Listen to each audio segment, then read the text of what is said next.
Well, well, well, well, well. Look what we have here on a very fine Wednesday. A fine Buildness Day here today. Yes.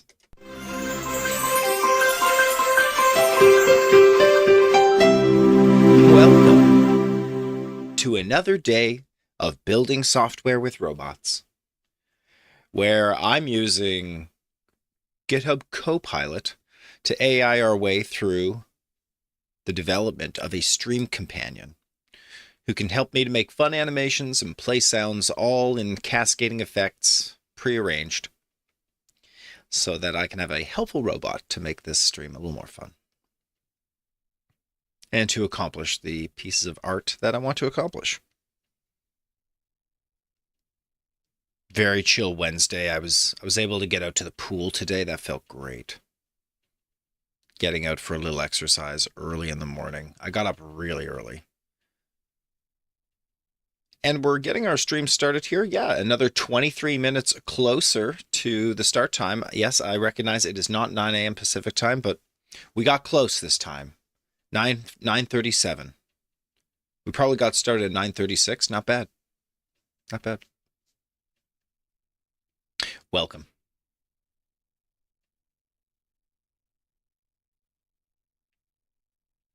Last time we actually started writing some code on this project. Well, we asked GitHub Copilot to write that code. And it did. It wrote a ton of Python code. It wrote an API module, a core module.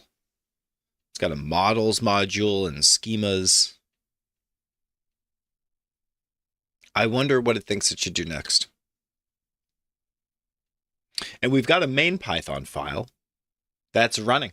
It executes. We've got a web server up and running. Looks great. All published on GitHub here.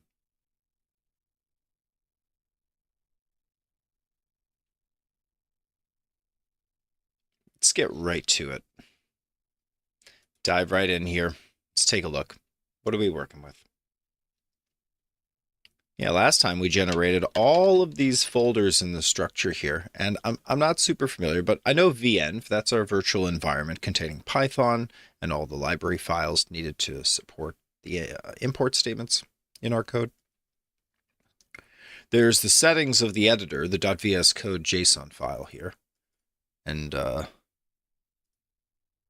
only a note on Python type checking mode to be standard there. And then there's the application itself. And then there's some data. And then I've added a folder called dev, and I've added something called scripts in it. Active venv ps. I don't love this. These were the tools we used to activate our virtual environment here. I mean, they're not useless. Let's see, what's inside this file? Run.ps1. Here we can run it direct with Uvicorn, which bypasses the .n file and reads standard settings.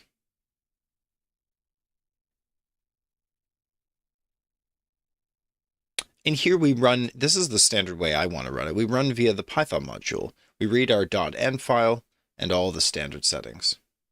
And then we execute uv run python and run.py for execution.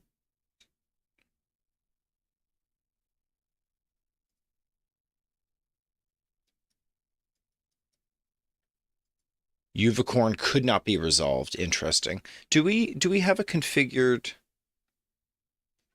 build environment for this particular project? In other words, can I check UV to see if we have Uvicorn installed? Let's just give it a whirl. Let's run this script. Boom. Pull out a little bit here so we can see. Nice. Port 8000 was started. Let's turn off these info and warnings. Yeah. It tells me the port that it's running on, 8000. And if I click it, I should be able to control click to follow the link. Yep. Look, it's working. Our server's up. It's running. That's great. Which means that Unicorn is installed, even though this run file might indicate otherwise. Okay, I don't know how this should be docked somewhere. Gee whiz. Weird. I see. It's the run and debug screen. Very good. All right, great job on run. So I'm pretty happy with that, and that executes. Oh, that's using Unicorn. Hold the phone here. The PowerShell extension terminal is stopped. Yes. Editor services. So I'm not supposed to delete these other shells. I think we executed 2 commands there, unfortunately. So let's just comment this one out and try again. Nice, still works. Yeah, let's open up that. It's running on port 8002 this time, and it is indeed working there, port 8002. Looks great. So I'm happy to keep these scripts then. I'm fine with that.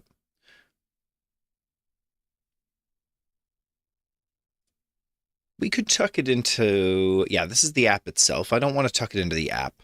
So it's part of our environment here. I think it's fine to include it in a separate folder, dev/scripts.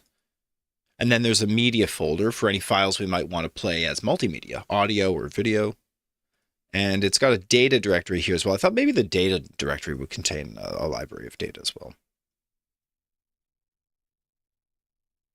Nice. And run.py, let's see here. What does run.py do? This cracks open app.main from our main app.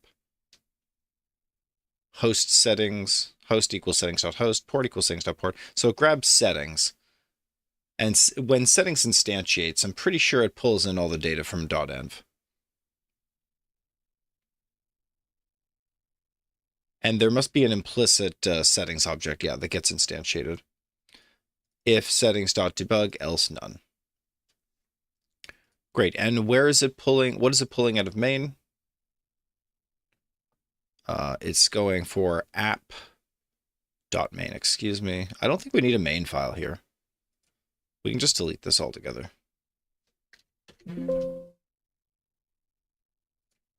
Nice. Run.py is sufficient. Maybe that's a little weird for organization, but there's already a main.py inside of our application itself. Right, so I had a question around the imports not resolving. I notice here, select a different interpreter. Yes, please. Let's use our local.venv. This one. That's right. Got it. There we go. And right away, by selecting a different Python interpreter, we're able to resolve all of the errors associated with our imports. That's great. Great. So we're creating a fast API app with the title provided in .env. Okay, there's nothing in .env for that. So let's provide something. And just show me this main file. There we go. So we could specify app name. Is there a place where app name is specified? App name. Core.config import settings. And we could be specifying app name in our run file. That's possible as well. Let's just take a look there.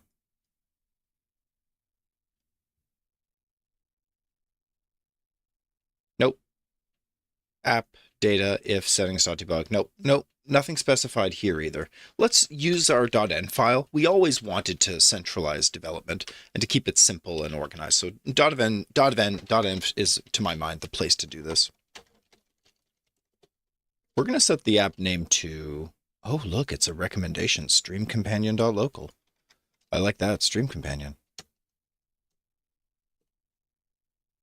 Nice. Okay, let's stop execution.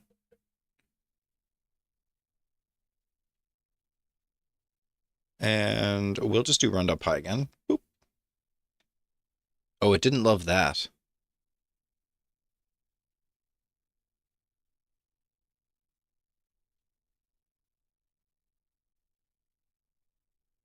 Unauthorized. Oh, not run.py, excuse me. I needed to use my script. And not main.py either. Kind of confusing.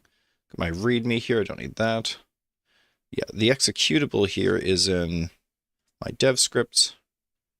PowerShell.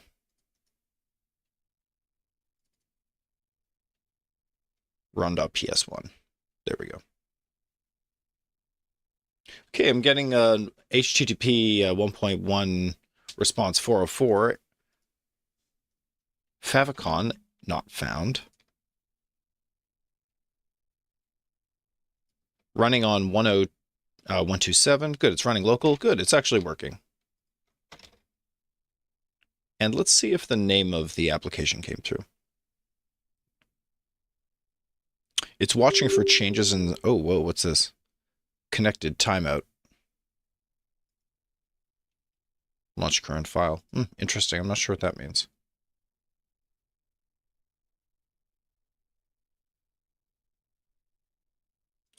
Interesting, yeah. Let's just keep looking at the output from the previous command here. Uvicorn running. Started reloader process. Started server process. Waiting for application startup. Application startup complete. Nice, okay. And get requests returning, okay.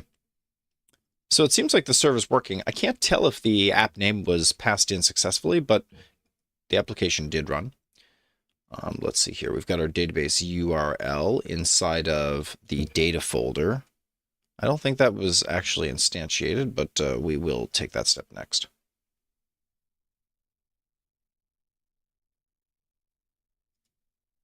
Okay, solid. Let's close out these terminals here. Zoom out just a touch. Pop these editors back over, and let's start asking some questions here for chat. Oh, not terminals. Control E? Control Shift A? Control Shift tilde? No. How do I open chat? What's the hotkey for opening chat? Copilot.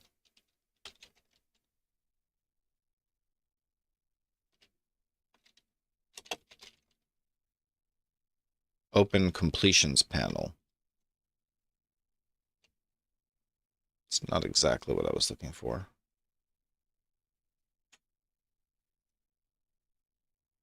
View. Where exactly? Chat. Control Alt I. There we go.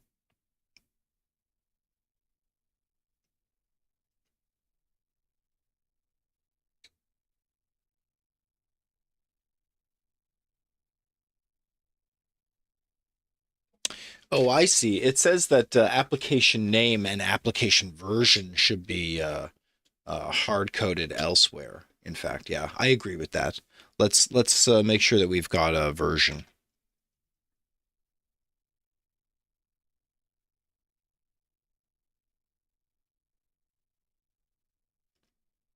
And where's it applying these settings? It's here inside of config.py.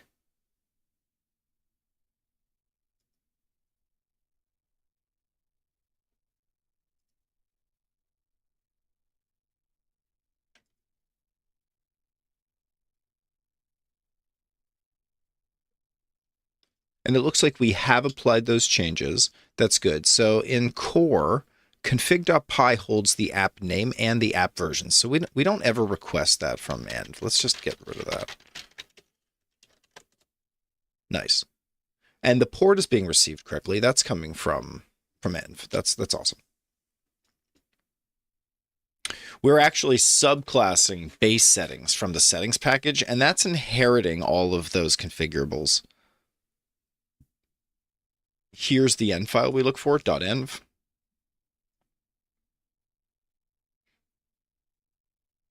Case sensitive equals false. I think that's fine. Yeah, it could be capital ENV. I'm fine with that. It's a little cringe, but here's the host. Here's the default port. Here's the default debugging mode.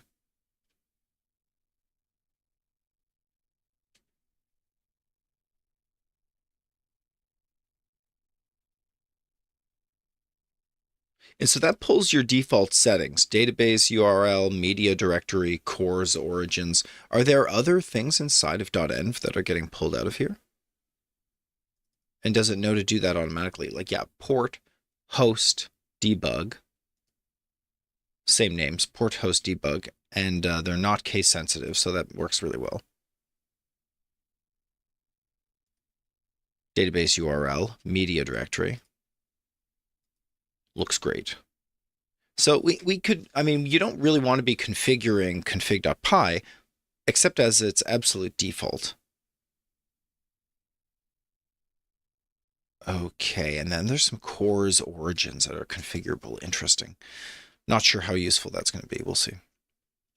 And the app name and the app version. Let's keep this. Nice.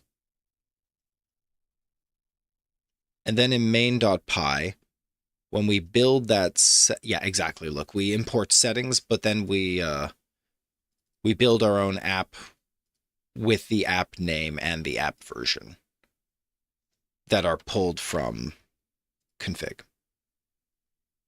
So it's my job as a developer to be updating this config.py file so that it reflects the current state of affairs. So 0.1.0, it's really not even a version, it's fully development. Stream Companion's a fine name for now. We can always change this.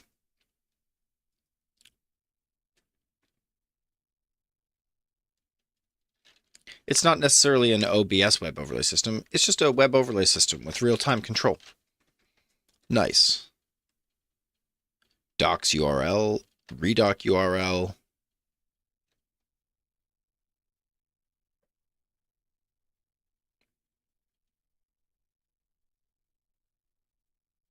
So it's the Fast API itself which takes those app name and app versions. It's not just my application. It becomes the name of a Fast API application with which the users are interacting here.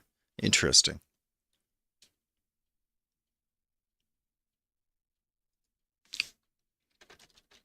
Let me get a little bit of YouTube audio library going.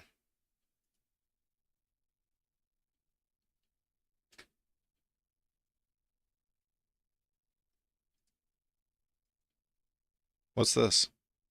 Ask Studio? Interesting. Okay, let's do calm, sure. Ambient, R&B soul, hip hop.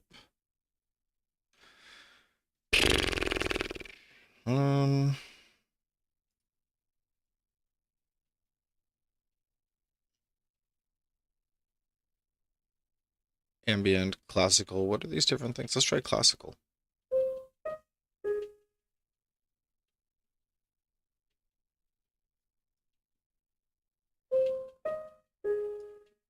This is really loud.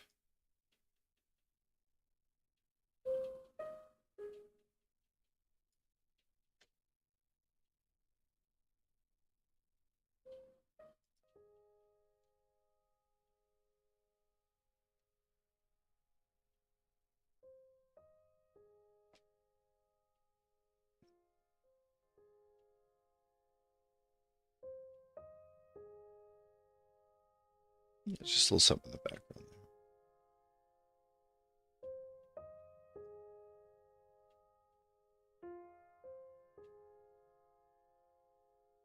Nice.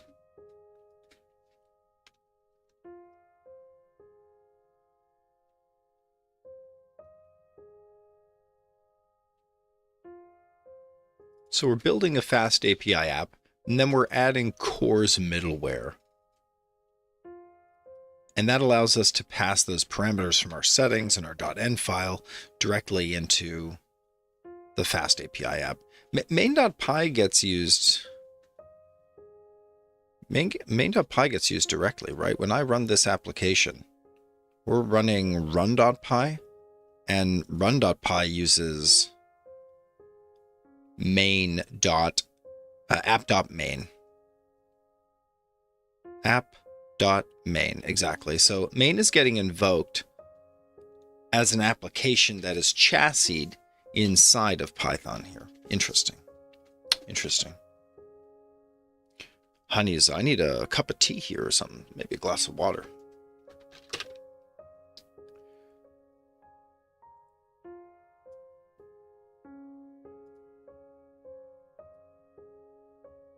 Let's see here. I don't think there's going to be any changes here. Just the one that I've already made. We're just going to discard that.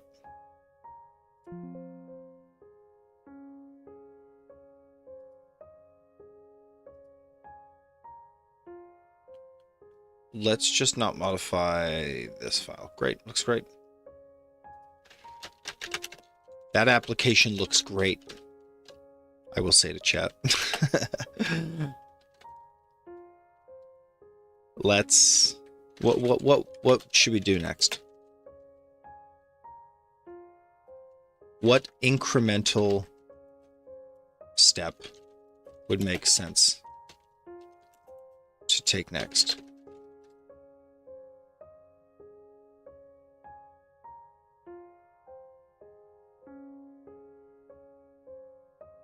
Setting up the database layer with SQL Alchemy. Totally agree. Totally agree.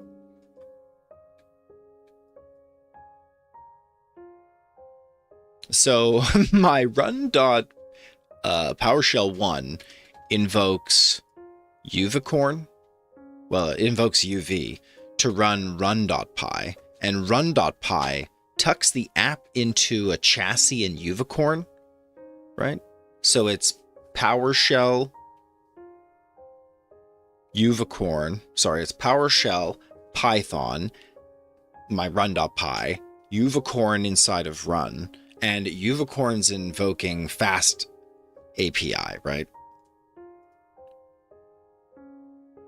App.main, that's here. And it's invoking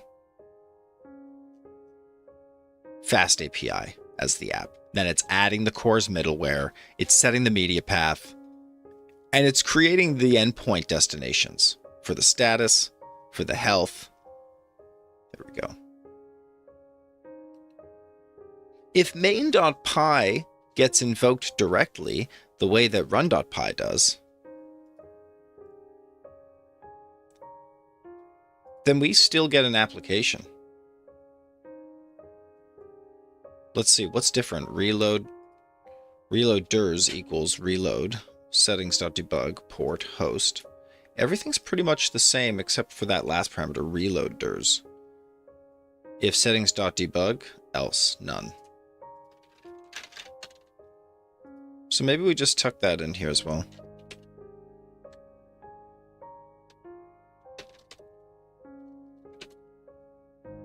I just want to be consistent in our run environment here. Nice, so this way we can execute main.py directly. And actually app name and app version get passed correctly only when you invoke main.py, right? Yeah, which happens implicitly when you run run.py. Okay, cool.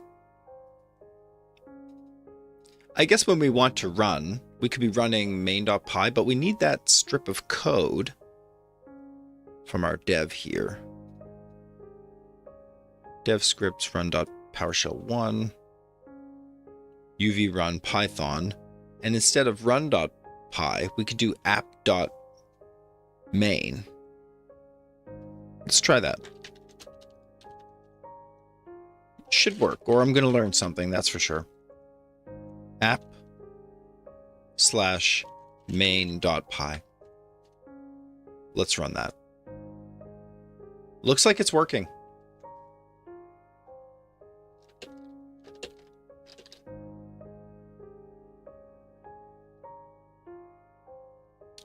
Watch files detected, starting server process, application startup complete. Application startup complete. Nice. And so if I open up, I didn't get the notifications for the ports opening, but they are clearly open.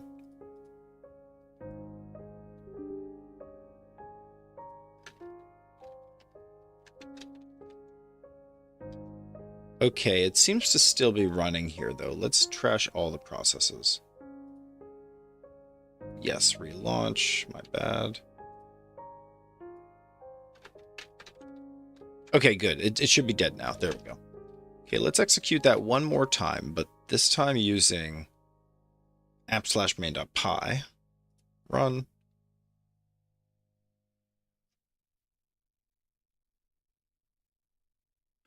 No module named app.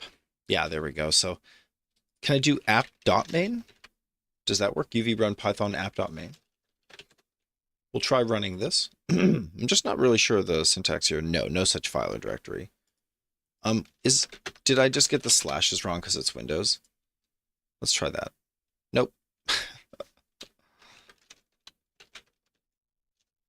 And I can't just specify main.py. No, I think we need this run file for path reasons. Looks great. And when we capture the output by executing this PowerShell script with run.py specified, we get all of the output that comes from FastAPI and the chassis through run.py. Kind of complicated, but it works. All right, we'll just keep run.ps1 here for all the times we want to get executing. All right, back to the chat here. The next logical incremental step for us is to set up the database layer with SQL Alchemy. Okay, just to remind ourselves, where does the database sit in all of this? Let's grab our README and quickly take a path, just very quickly, through the expectations we had. Can we preview? Open the preview.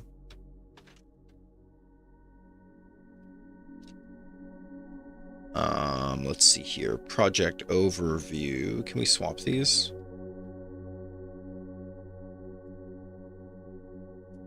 There we go, yeah.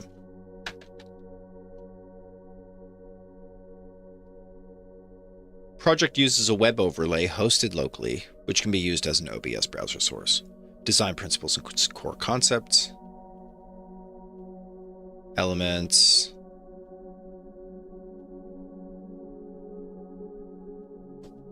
Compositions, control panels, use cases. Okay, here we go. Technical architecture, backend, FastAPI. Ooh.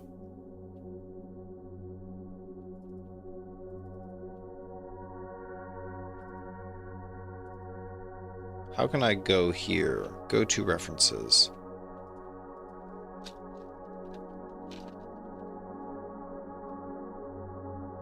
Oh, it's not the preview anymore. There we go. Weird. Core technologies. Backend with FastAPI ASGI web server, and then a front end with the Vue 3 single app architecture. And instead of going for the Vue 3 app implementation, or instead of going for the WebSocket implementation, we immediately establish a database. I think that's correct as well. Let's get our data storage implemented, and then we can start interacting in kind of a memorable and meaningful way. Without database interaction, there won't be much communication going on.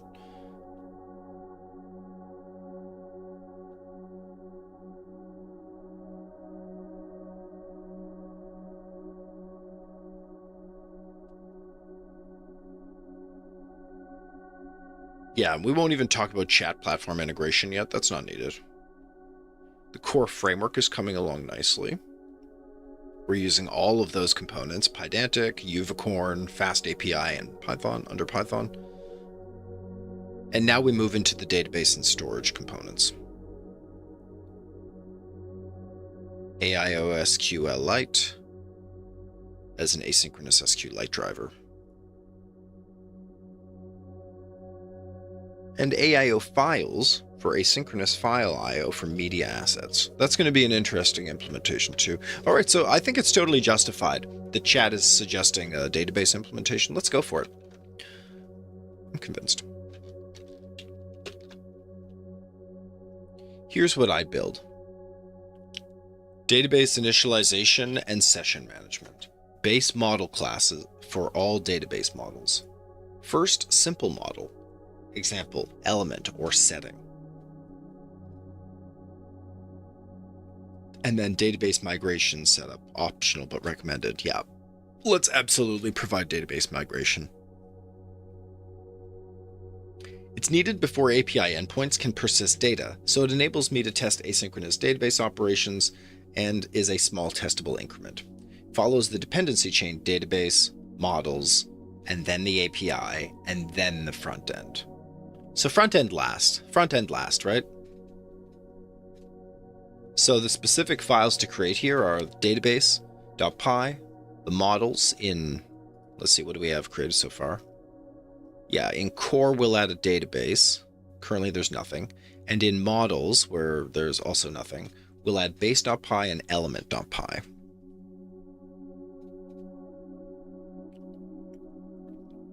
What is it thinking for base? Base model class for all database models. Oh, perfect. Yep, the base class.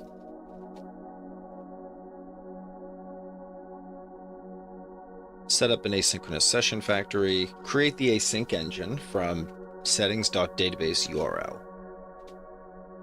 Set up asynchronous session factory. Add lifespan events to initialize the database on startup. Create a simple element model to verify it works. Optionally add Alembic for migrations. Talk to me about Alembic. Would you like me to implement this?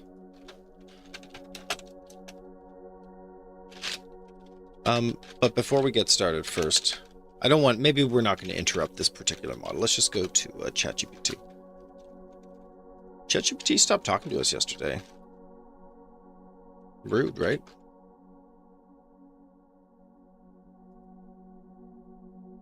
Is it happening again now? Yeah, straight up.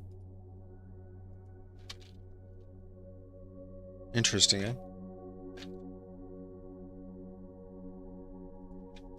Alembic in Python. It's a database migration tool specifically designed for use with SQL Alchemy and Python applications, providing a system for managing changes to my database schema over time and ensuring that my database structure remains consistent with my application's code. Perfect. It allows me to track and version the database scheme. It helps in creating migration scripts. You can apply migration scripts to upgrade your database to a newer version or revert to a previous state by downgrading. And it generates idempotent migrations, which means that you can apply the same migration script multiple times without causing issues or data duplication. Oh, that's so good. Wow. Who's the absolute wizard who put this together as a package? Let's see, it's database agnostic, so it leverages SQL Alchemy, making it compatible with various database engines like Postgres, MySQL, SQLite, and Oracle, without requiring me to write any raw SQL for schema changes. Fantastic. Wow, this is an amazing tool. It integrates well with testing frameworks and continuous integration, continuous deployment pipelines, enabling automated database schema management in my development workflow. Oops, something went wrong. Confirmed. Yeah, I don't know how much of this is even true, but that's remarkable. Alembic sounds positively powerful. Let's implement this database foundation step. It's about 4 small files. Yes. Let's make this implementation. Agent.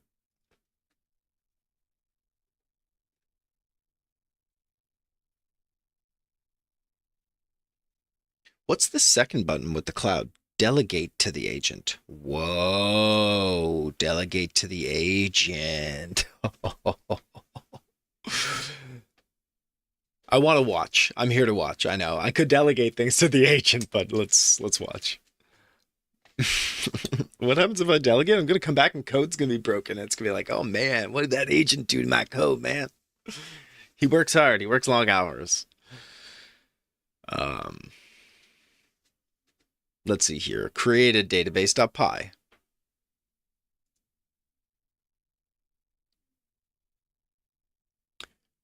Creates an asynchronous engine to communicate with the database. Creates an asynchronous session factory. provides a handle getDatabase, an asynchronous generator for the database, dependency for getting asynchronous database sessions. Usage and fast API endpoints at app.get/items, async def get items. Depends get database, async session equals depends. Interesting. This is a standard too. I'm glad we're using these modern architectures with more powerful, well-defined structures. Initialize the database.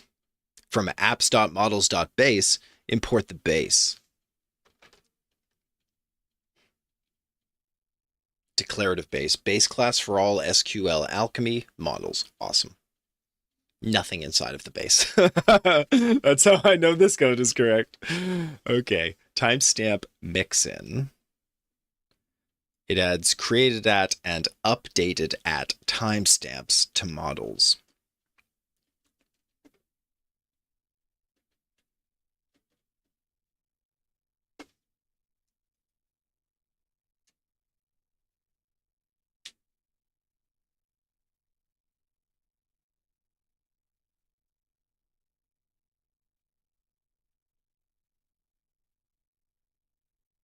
Right, so database.py, importing from base, close database, engine.dispose. That's so fun. Dispose of the connection pool used by this async IO async engine. The engine is coming from create async engine, which is provided by async IO, which is a subset of SQL Alchemy. Wow, we're using the heavy-hitting libraries here. It's amazing to stand on the shoulders of giants in Python all the time. Like, I know nothing about these libraries, and now AI and Python are just like skyrocketing me to the future so quickly. Outstanding.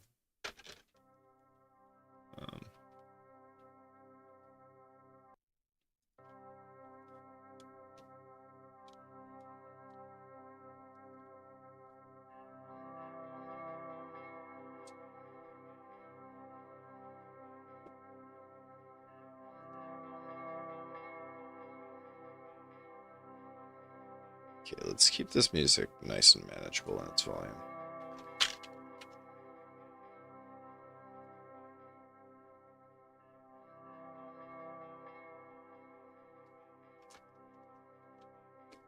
These look great. We'll keep everything in database. Here's element.py. Let's do base.py first.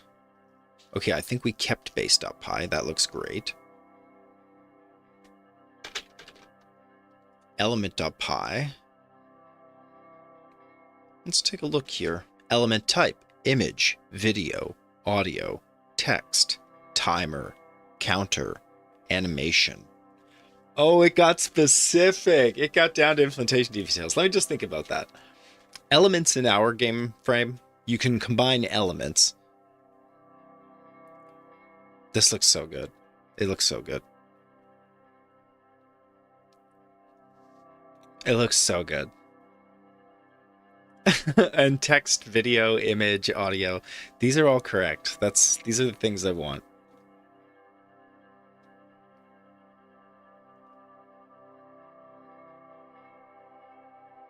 We can always come back and expand the element types as well. Elements are an instance of the base class. Oh, of all SQL Alchemy models. So all elements we create are implicitly modeled in the database. And they also have updated at and created at timestamps. Why is that needed?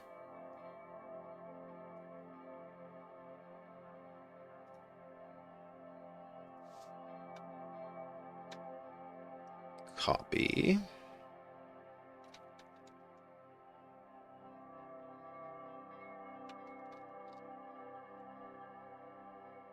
Oh, the server's still running.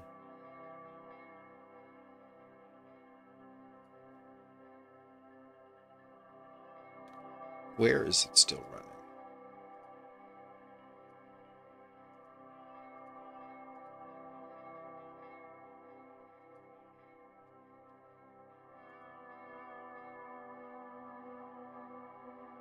Do we have a list of running processes here? Here we go.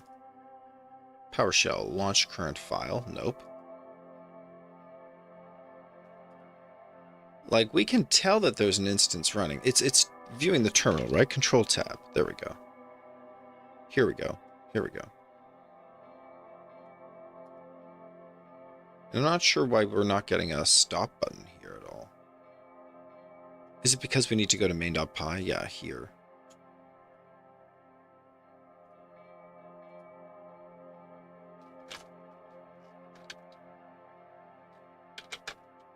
Okay. And I shut it down using a keyboard interrupt, and it did shut down. Interesting.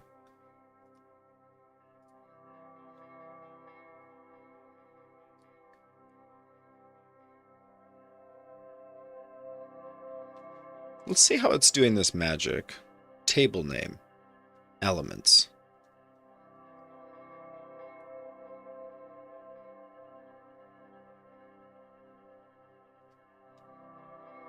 Elements are individual components that can be combined into compositions and controlled via API chat commands.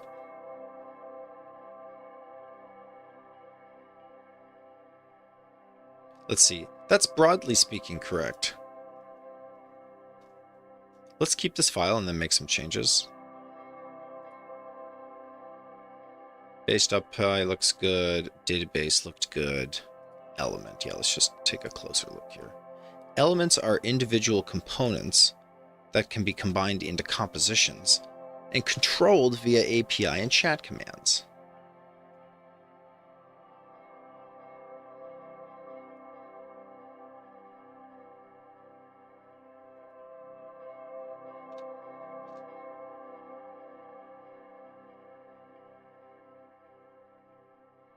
Yeah, I want to just say that compositions provide an abstraction layer so that we can say elements are individual components that can be combined into compositions.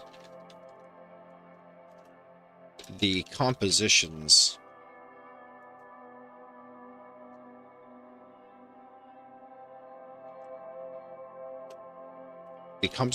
control the elements, right?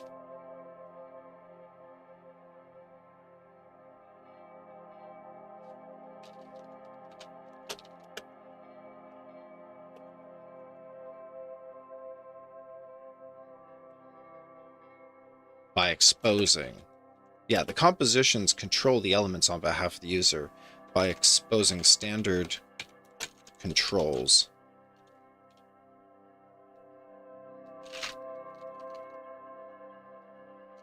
Via API/chat commands.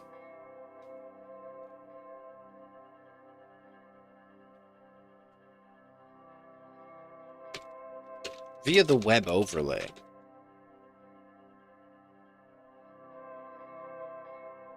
I want to call it the management web overlay. But it's actually called compositions are part of. It's called control panel, I think. How do we call them? Control panels. Yep, that's right.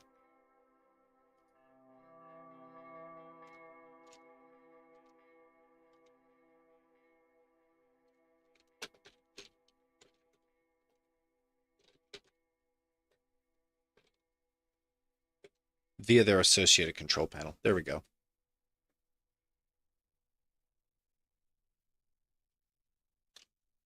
You know, and through chat API commands, as well as through API/chat commands. I believe both are correct. Here we go. All right, the table name here is elements. The primary key mapped. Oof, what's this syntax? Does anyone know this syntax? It's Python inside of an element class.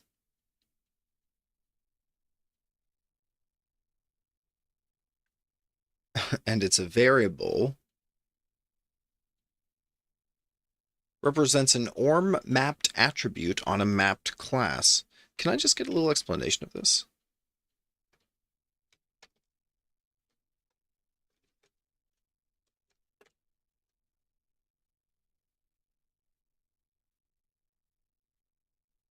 It defines a class attribute named ID. Yeah, but how does the Python work?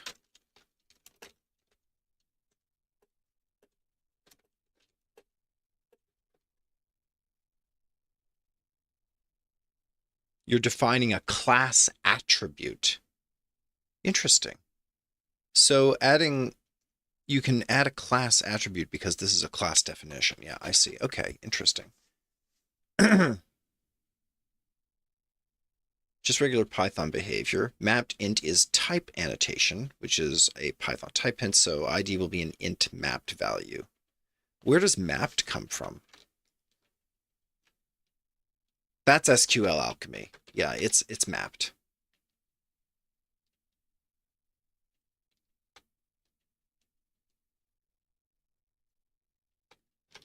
Got it.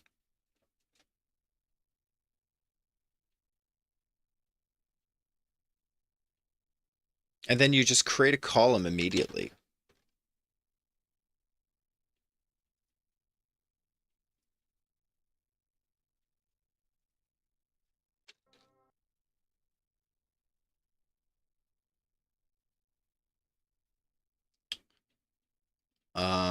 Let's see here.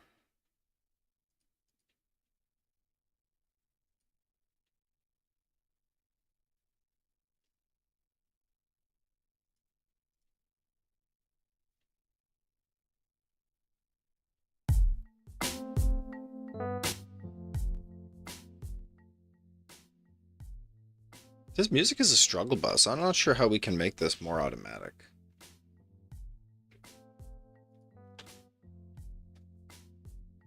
She going though.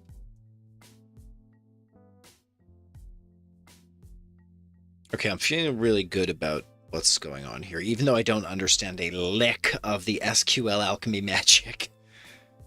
We start by mapping ID to a column that has primary key true and auto increment true. I can understand that. So the language of defining a database structurally in SQL Alchemy, this is the biggest gap. And it's the secret sauce of how we can be database technology agnostic. Using SQL Alchemy, you can pick any database type. As long as you use the SQL Alchemy descriptions, it generalizes to those other tools. So this is amazingly powerful. Name, element type, description, asset path. There's an element state, enabled or visible. Yep. Yeah, absolutely. When it was last set, I mean, I don't know if I want state management to be done by the element itself or the element to have state. I think that might even be required as part of this paradigm, to be honest.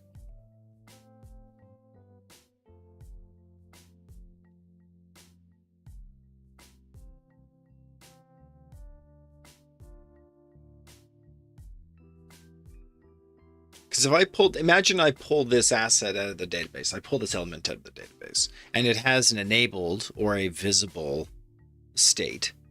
How does that play in the context of these control panels? Well, control panels are populated with different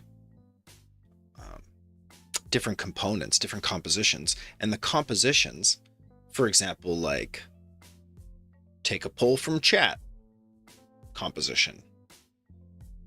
Take a poll from chat composition would have a variety of elements, many elements with complex interactions between them. But the viewability of those elements inside of the composition, the viewability has to do with whether or not the composition thinks that they should be shown based on the timing of the execution of the composition. But in my mind, I can also see a paradigm, I think, which is the intuitive paradigm that's being applied here automatically. It's the composition can change the state of those elements over time in order to make them evolve. But it doesn't need to be asked for their state. It just is the arbiter of state change and management. Okay, so this is pretty cool. It also has another subtle implication here. The fact that an element is either visible or not visible It means that elements have to be distinct between the compositions, right? So if there are many compositions with this sharing elements, that's not going to work because elements go visible or invisible based on whether or not that composition is visible. Oh, and maybe that's the answer to my question. Yeah.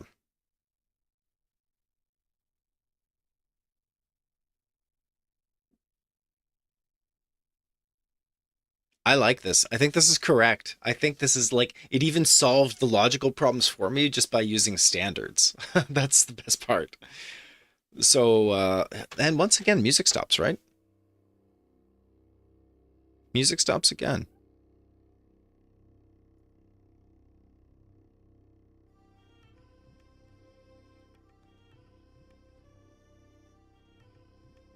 Maybe if I pop out the library.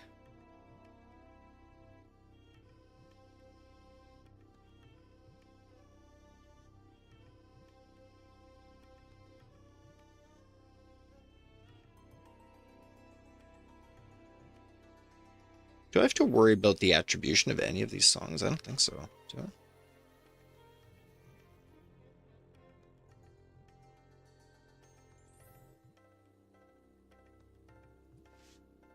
Let's ask chat. Can chat figure this out?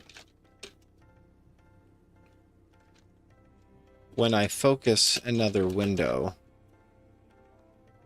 my audio YouTube library stops playing after a short time in Google Chrome.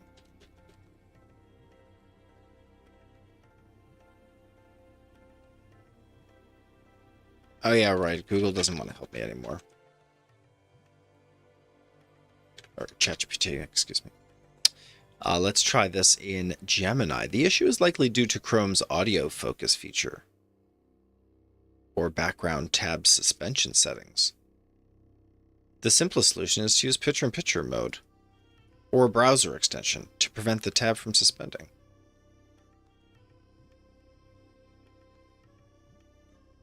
Right-click the video player twice.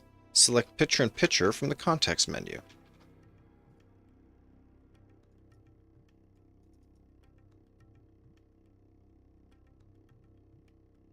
Picture-in-picture? I don't know about that.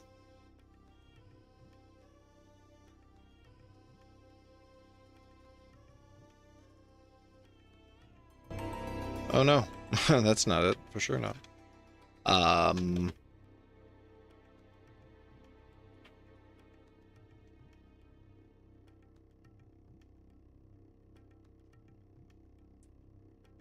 Or add YouTube to always keep these sites active. In Performance, Memory Saver, add youtube.com. I mean, that could be it. Chrome settings, savers, memory saver off, energy saver, not even a thing. Sleep, tab, inactive.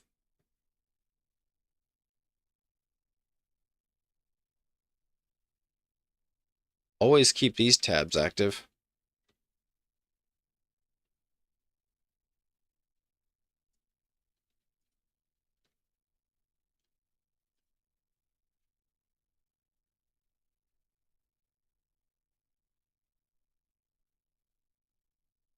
Learn more about inactive tabs.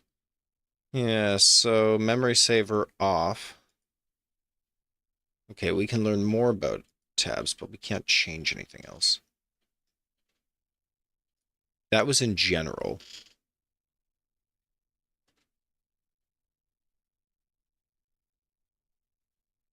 Performance, general.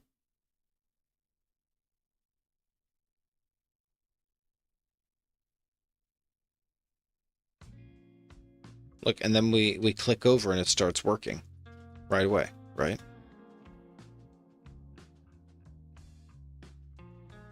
Go to Chrome flags and enable the high efficiency mode, tab discarding.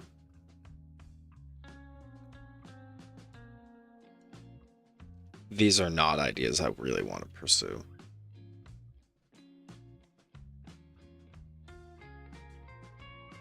We might just use another browser to play the music.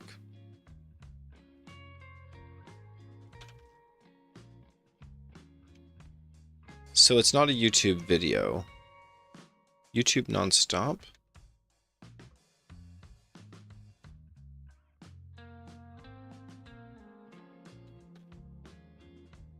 It's not even clear that we'd be able to fix the problem by switching out to another browser. Might be another browser is still sensitive to these issues. Okay, looking good. So when we look at the models that are implemented in the database, we've got just element. And elements have an ID, a name, a type, a description, the asset path, if that's relevant, whether it's enabled or visible. Excellent. And whether... Yeah, okay, and a whole series of properties. Amazing. A dictionary of JSON properties. Outstanding, outstanding. And then animation and behavior settings, also stored as JSON. I love that. Loop settings, triggers, yeah. Oh, that's so good. These ideas are great, and it's simple enough that I can wrap my head around it. We're just tucking all the properties, display properties into one place, and behavior into another. But otherwise, elements are either shown, they're enabled, or visible. And otherwise, they have names and descriptions. They're very simple, very simple. So element is looking great. I'd say we're keeping element. Now we're going to update main.py to initialize the database on startup. So here we're adding the async context manager, which is an asynchronous iterator over contexts, right? Whew, no experts here. And we use a decorator to define a lifespan. This is a context manager. Here's the lifespan. What is going on here, heavens?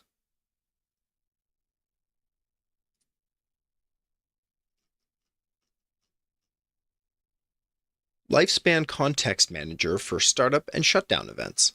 It runs on the application startup, initializes the database, creating tables if they don't exist, creates a media directory if needed, and runs on application shutdown, closing the database connections. Media directory ready. Okay, that's so smart. I do need that media directory.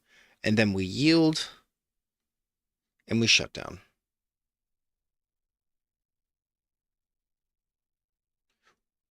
Now, as part of creating our Fast API app, we create a lifespan for the application. It's lifespan management. Interesting. And the lifespan is attached to an application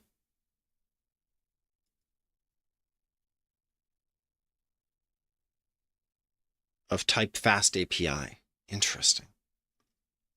These are beautiful interlocking pieces. Beautiful. So we're going to keep that Fast API app change. We don't need to ensure the media directory exists anymore. Perfect. And then it's bringing me into this other main.py file inside of, where are we? Models. Base, timestamp mixin, element, element type. So these are all of the classes inside of, oh, this is init.py, I see, for the database models. Base, element, element type, element, base, timestamp mixin.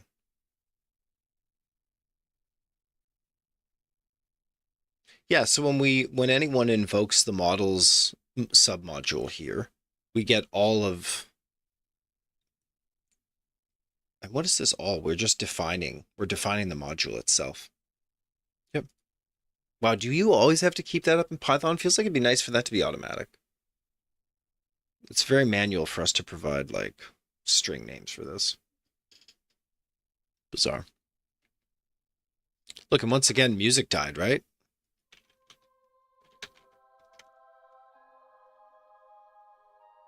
Here, give me a sec. Let's just let's a pop a over.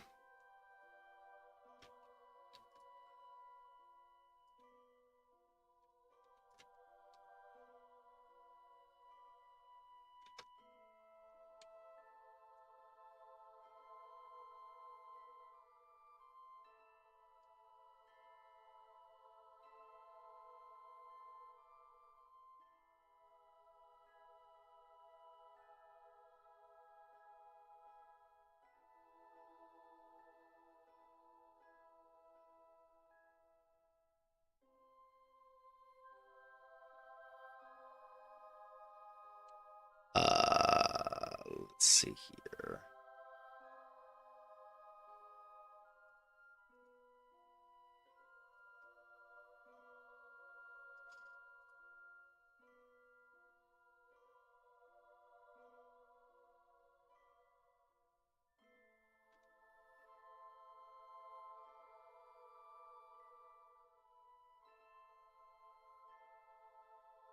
And now my password.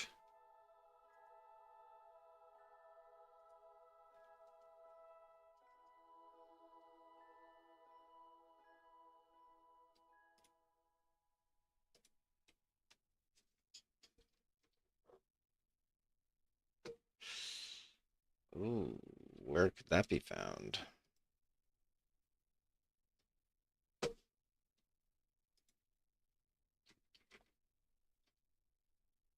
Hmm.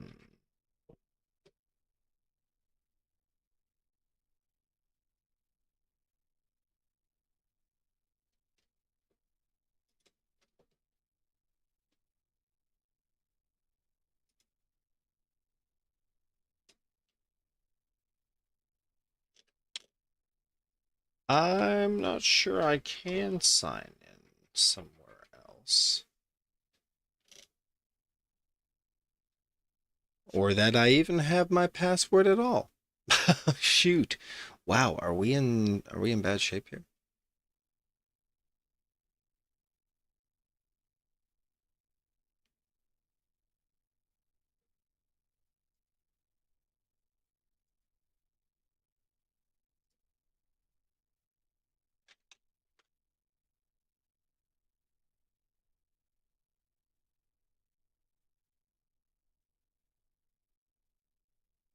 Yeah, how did I get into this place in the first? You know?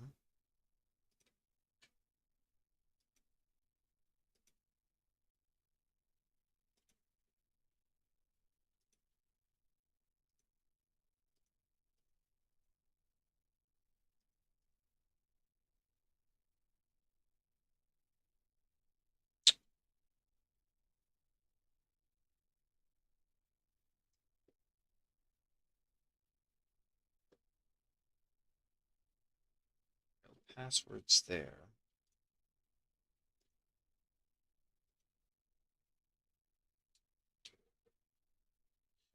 No passwords here.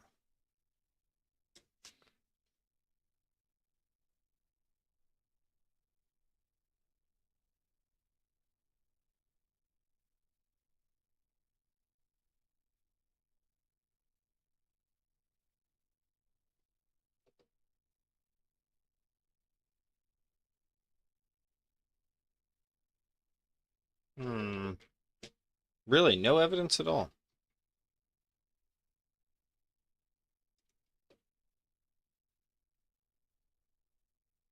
We just have this orphaned Gmail account that we're using for our everything. Seems a little risky, doesn't it?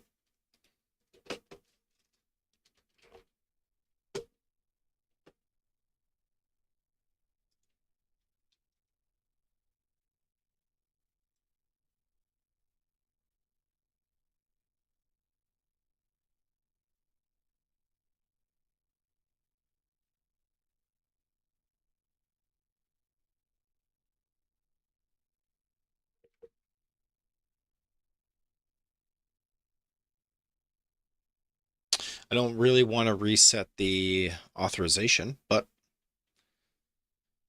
I think we kind of have to.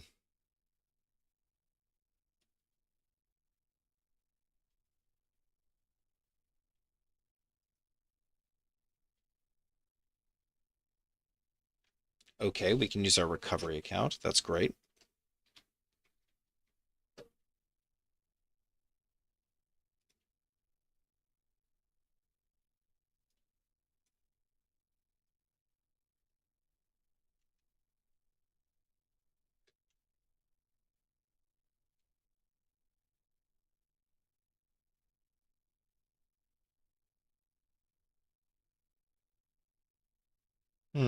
Yes, let's choose a new password, I suppose.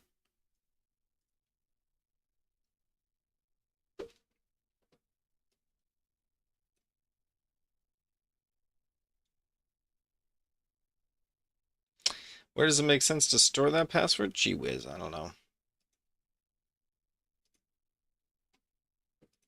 Probably this other location.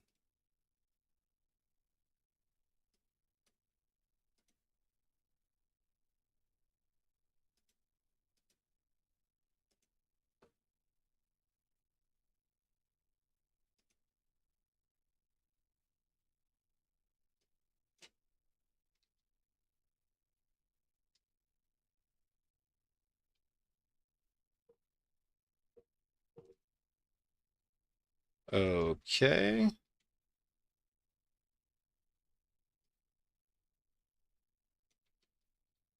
There's the username. Here comes a password.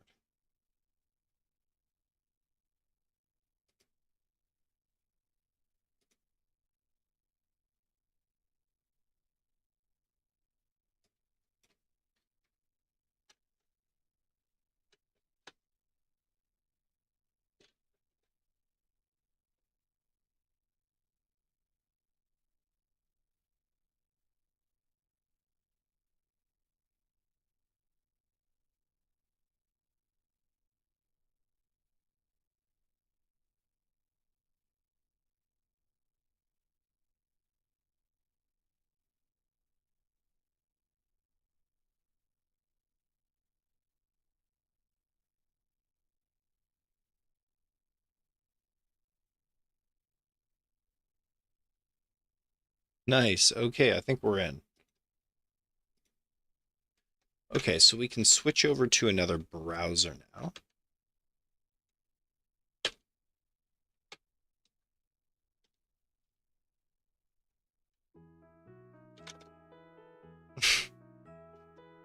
What a joke. What a joke.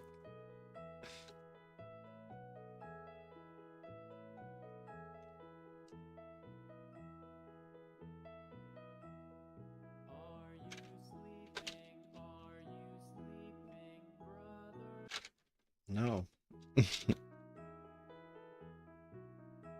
Why are we locked into Are You Sleeping? Yeah, there we go.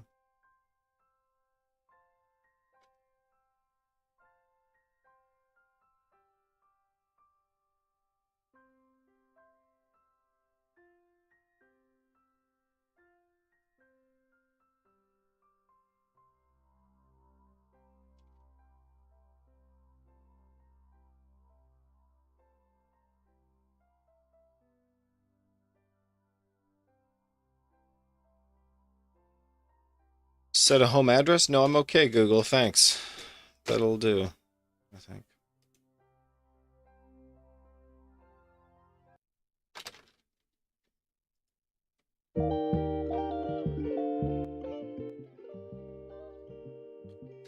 All right, are we simply doing it? Is this working?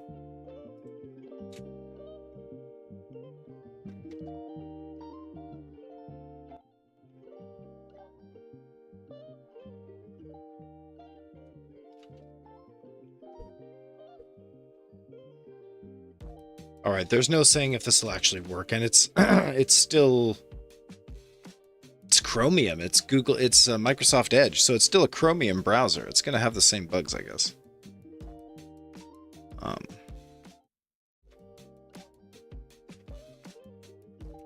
Back to the codes. Back to the codes. All right, so far so good. It was making modifications to main.py. This looks great.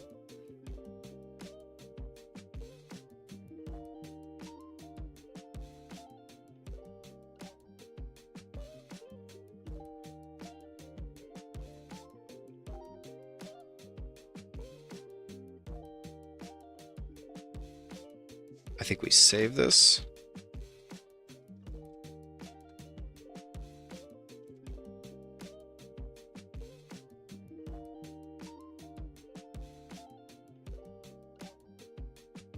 How do we accept all these changes? Share, generate.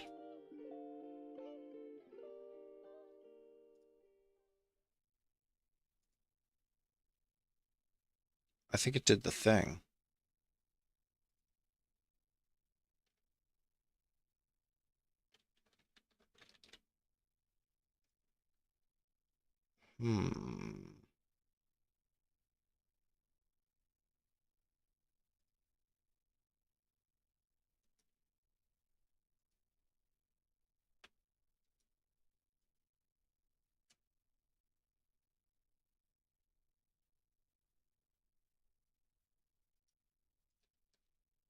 It looks like all the changes have been made here.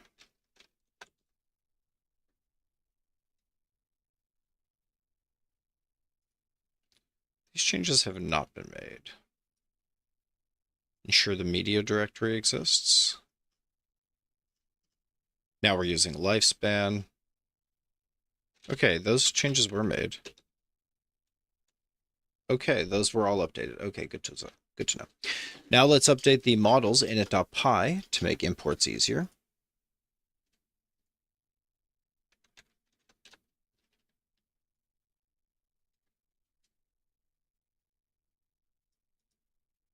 And if you open the file, it indeed has been updated.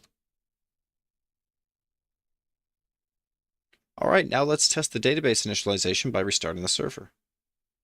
Shall we run the command? Let's go.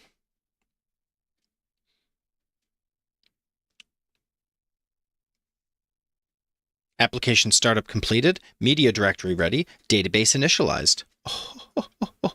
Oh, let's go. Right, so crack open for me database.py. Can I not just open that?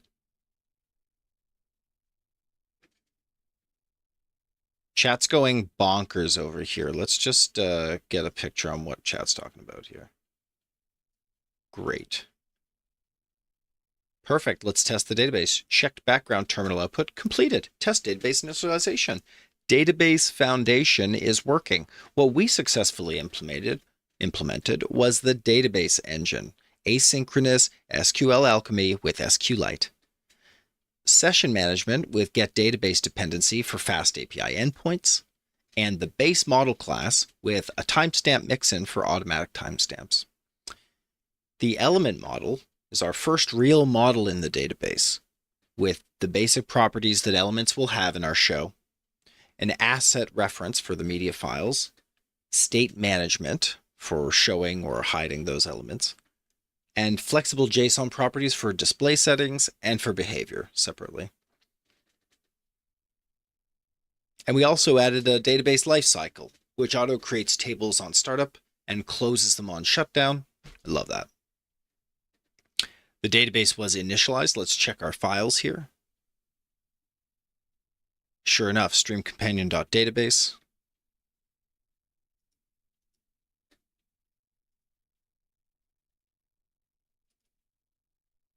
Nice, 12 kilobyte database file. Sure, crack that open in Notepad. Let's have a look at that database. What's the format of that file? Heaven knows. There it is. You can clearly see the table we've defined. SQLite format, very good. Sick, my dudes. Like, we didn't write any code there, but so much code was written. The next logical steps are to create the API endpoints for CRUD operations on elements.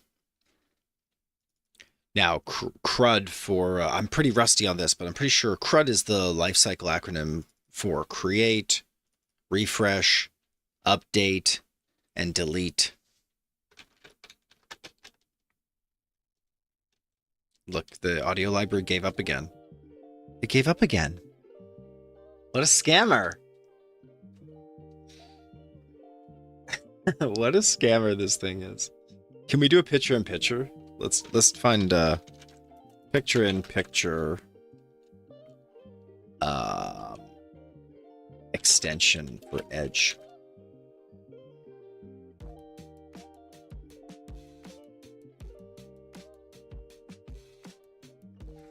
Are they called Edge add-ons? I see. PIP plus.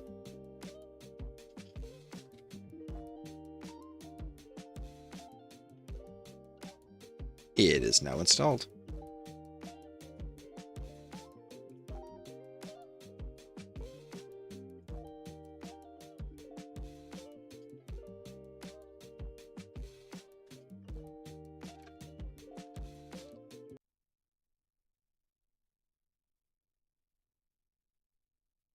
Has access to the site. Okay. Nice. Welcome. Click on the app icon to activate picture-in-picture on a web page with video. Alternatively, click Alt-I. This works for HTML5 videos. Don't forget to check our website. Click on the app icon.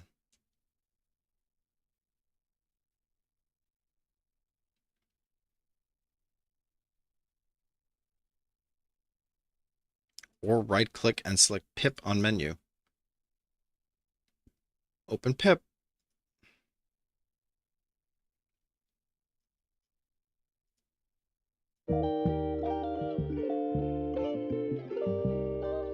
It only works on videos, I see.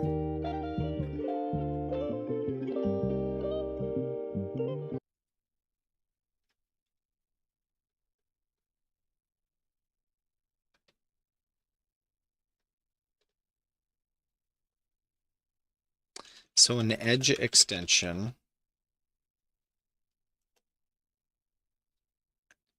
like kind of an always on top.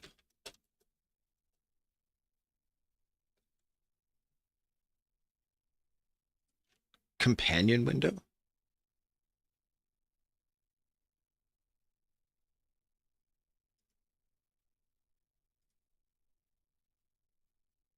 Not supported on this host.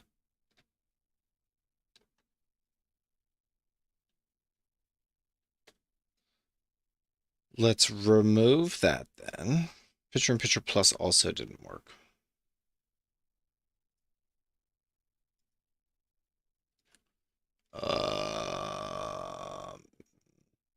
Companion window.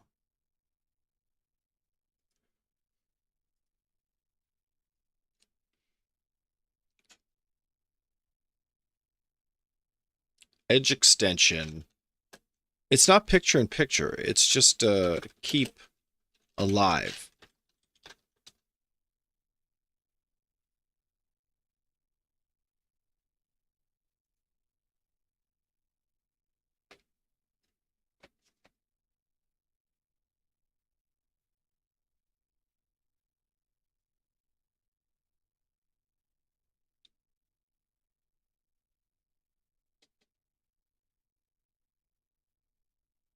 Does caffeine work? Let's try caffeine.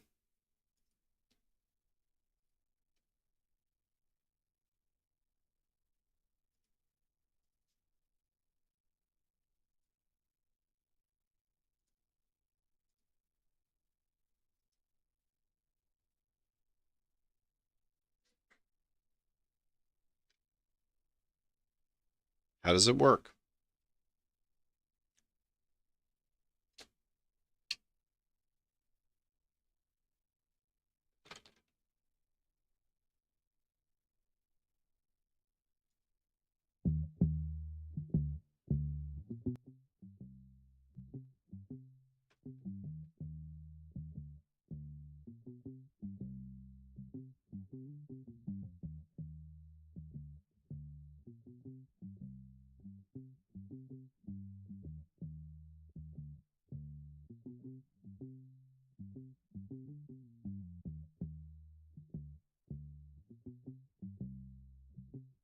Okay, presumably that's working. We'll find out soon if the music is consistent.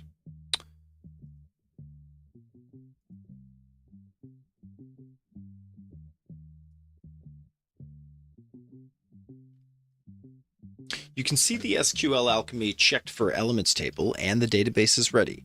The next logical steps are to create API endpoints for our CRUD operations.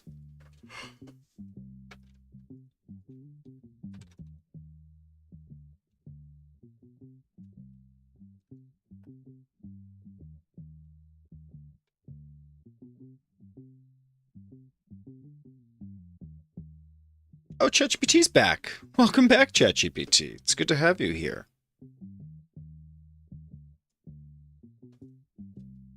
Create, read, excuse me, not refresh. Create, read, update, and delete.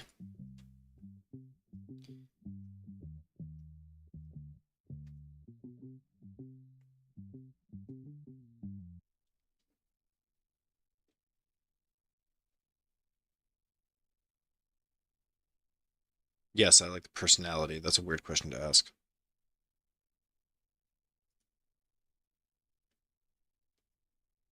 You got some weird questions here, ChatGPT. Weird questions. Not very trust-inspiring questions. Uh-oh. Leaves me wondering what its real motives are.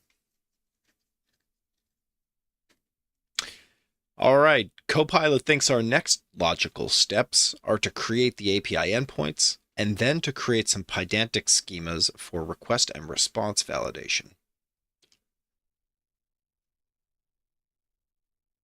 And then we can add a composition model or test the database by creating an element manually.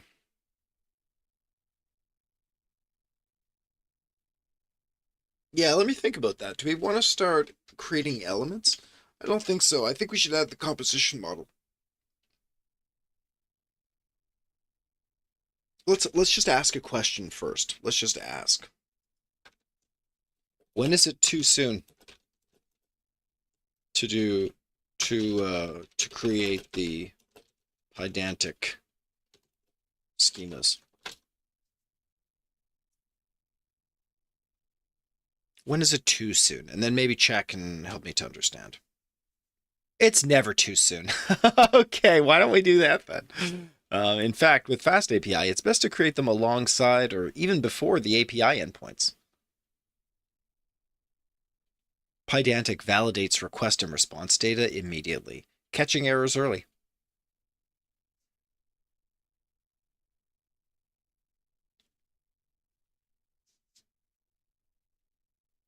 Fast API uses schemas to build the OpenAPI docs, so you see exactly what your API expects.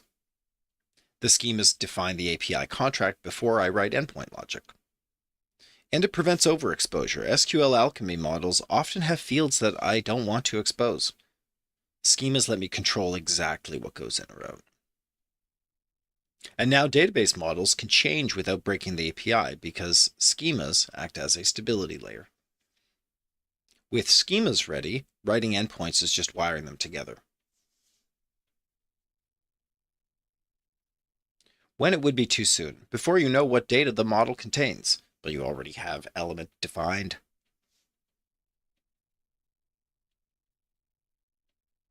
Before you know what operations you need, but CRUD is obvious here. Which means that the Fast API workflow is just build the SQL Alchemy model, generate the pedantic schemas, and then build the API endpoints. You're at the perfect point. Let me create the element schemas now.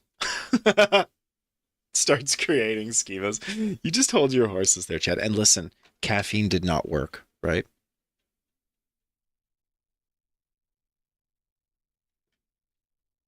Do you guys hear music?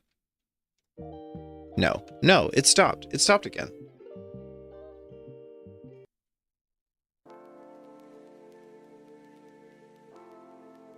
It stopped again, I'm just saying.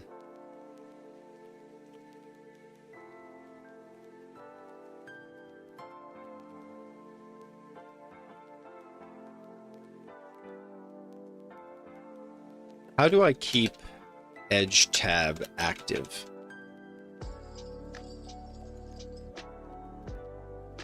Was it a visual thing? Yeah, maybe it was a visual thing.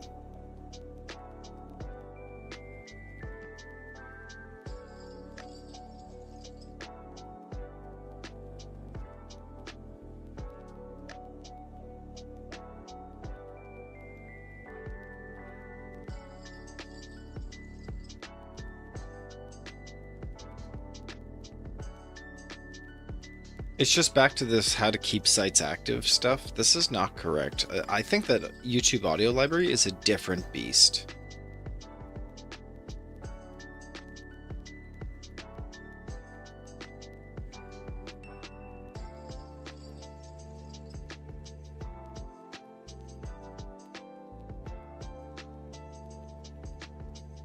Yeah, I'm not sure.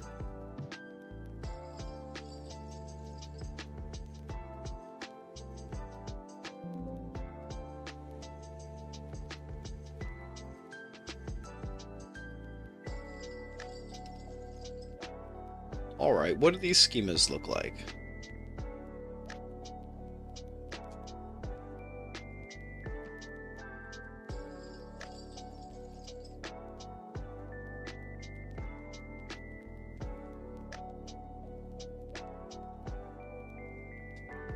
Class element base model.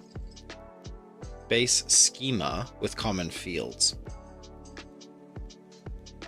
So how does it relate to an element? It's just a model. It's totally separate.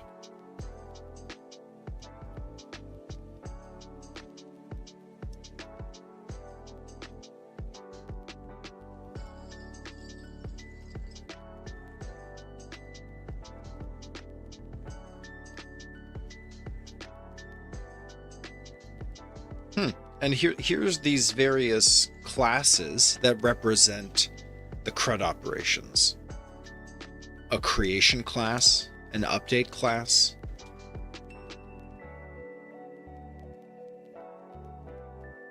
name, type, description, asset path, enabler, visible, and the properties and the behaviors. So all the same attributes that we had for elements before are now getting defined. So this feels redundant as well. I'm a little nervous because if I go back into our elements class and the models, you'll see that the model explicitly has an element class.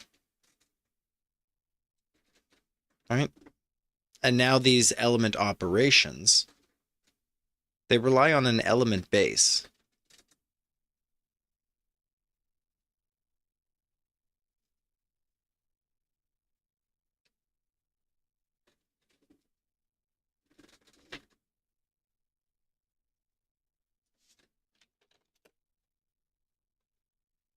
Are we double lifting? I'm just going to ask the chatbot directly, but are we repeating the work done in the element.py model class?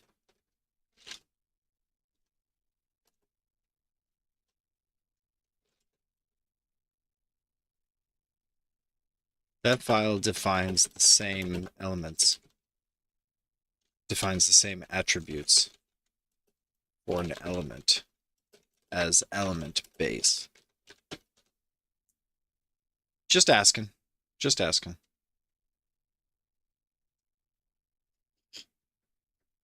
Yes, there's some intentional duplication, but it serves an important purpose. The SQL Alchemy model is the database layer, which defines how the data is stored in the database. That's why it has column types and constraints and indexes, and it includes fields that I might not want to expose via an API. I understand. These are literally API differences. So when I define my Pydantic schema, which is an API layer, it defines the data that I'm actually transmitting over HTTP. This is appropriate. Like, it does seem like a little overkill. But there's lots of reasons not to send all of the data for all the elements across the wire. Pydantic validates the incoming requests, controls exactly what clients see in the responses, and can transform and rename exclude fields. It's totally independent of the database. It's a security thing.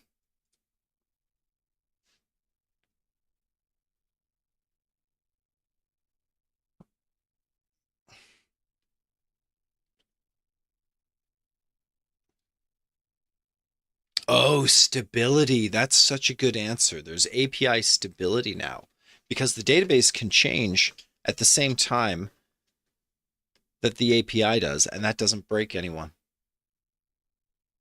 Winamp. It really whips the llama's ass.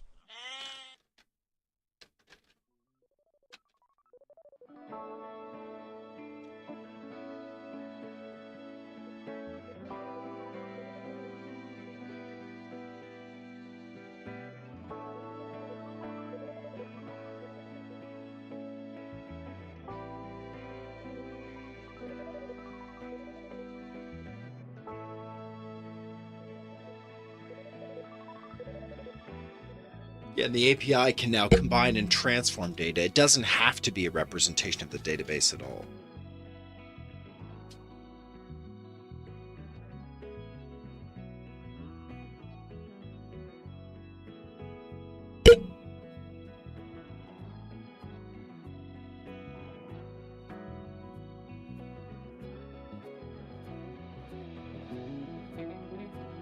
Yeah, as the app grows, the meanings will diverge naturally between the API scheme and the database scheme. Does this clarify why the duplication? Yeah, it really does.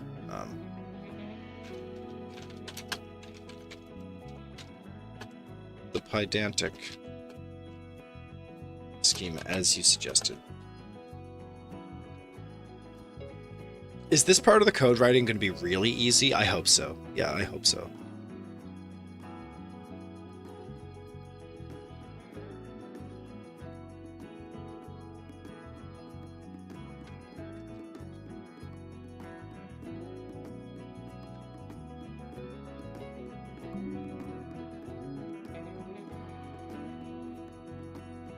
Okay, good. And the server's down.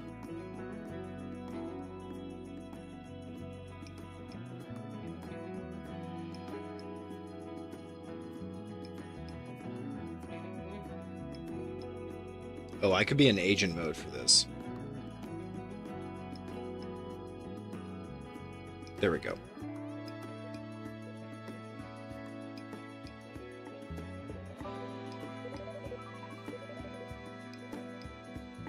Claude Haiku works a lot slower, but yeah, is more powerful. Interesting.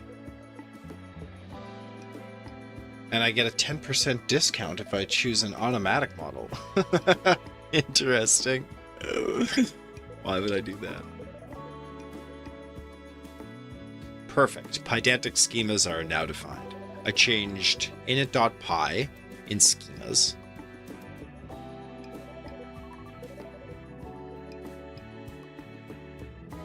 Element base, create update response list.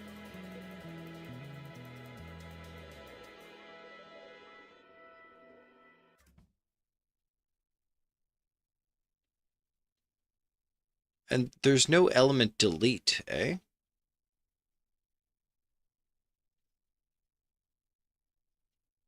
Let's see here.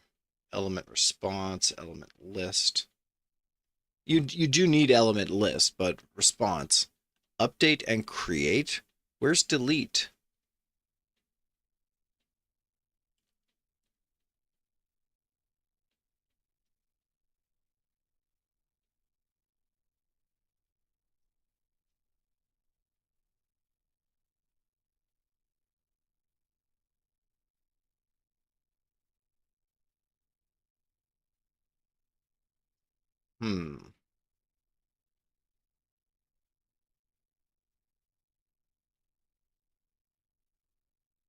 Yeah, you do need a way to list and get elements, so this API makes sense.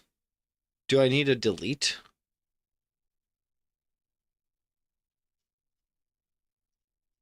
Let's just ask a question.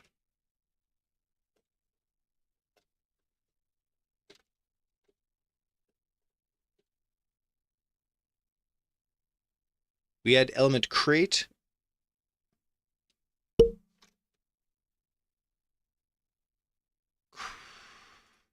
Yeah, let's just go back to CRUD.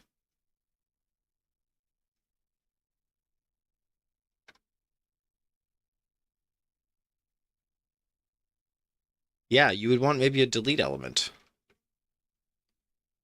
Update get list, yeah.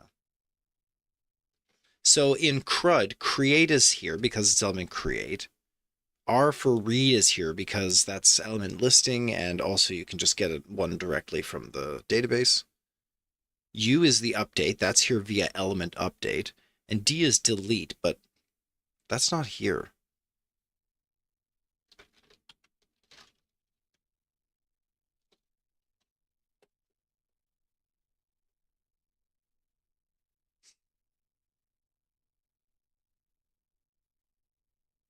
No, delete operations don't need a schema. Why? Delete op requests typically use only the ID in the URL path. They have no request body, nothing to validate.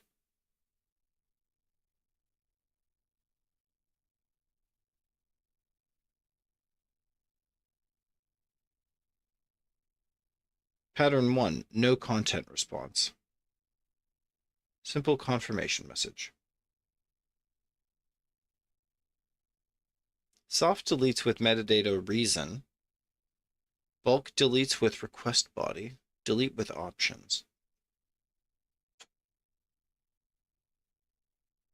You're good to go. I don't really understand.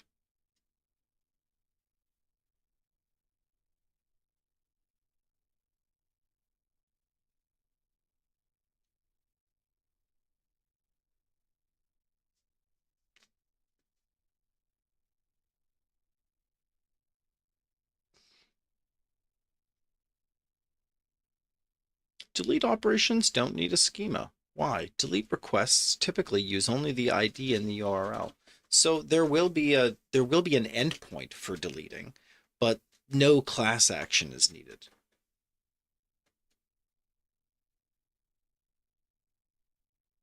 No content response.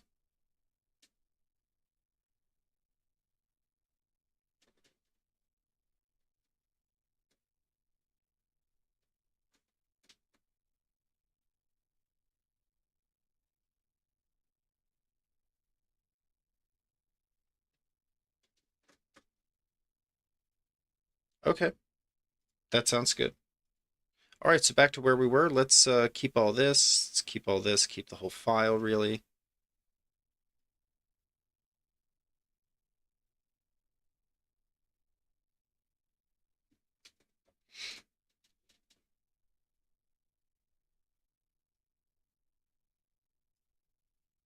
Schema for updating an element. All fields are optional for partial updates.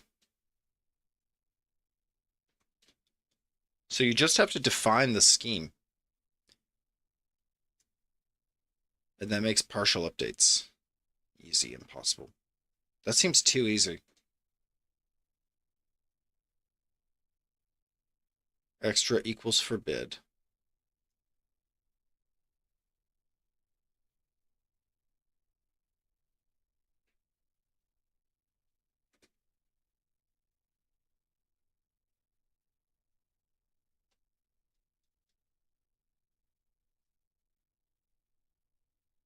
Yeah, this optional at bool stuff. Interesting, right? What a syntax. Special form. What a syntax. This is wild. SQL alchemy feels like witchcraft. Absolutely.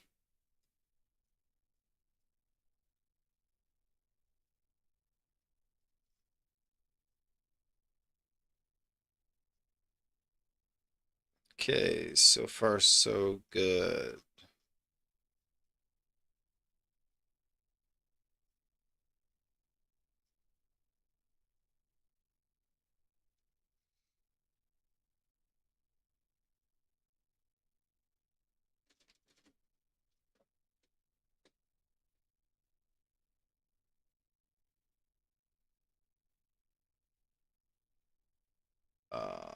Excellent. And then init.py.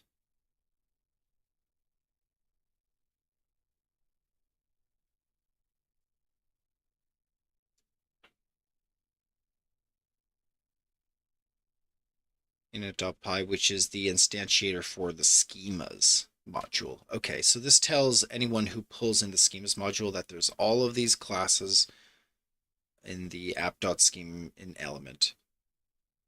And here's an exhaustive list. Okay, that looks great.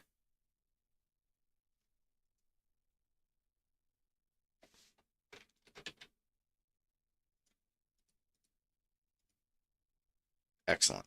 Excellent.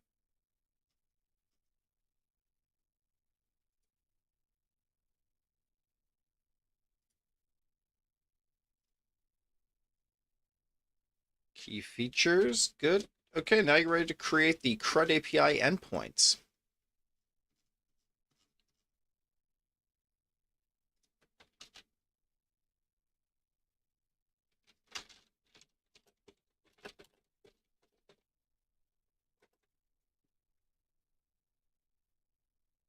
And here I'm going to ask for it to create our CRUD API endpoints. And let's see if it understands the broader context of what we're working with. We're only working on the element class, the element model right now.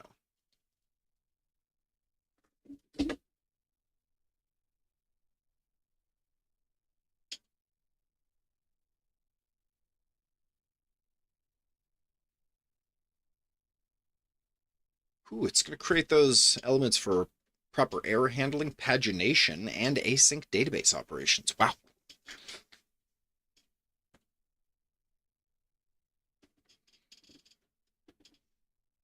Oh, we should roll back. We should roll back here. Hold on a sec.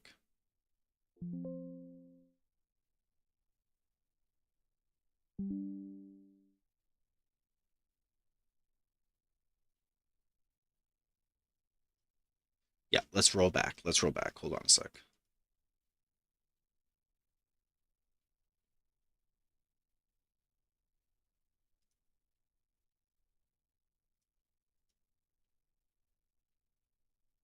Restore the checkpoint. Yeah.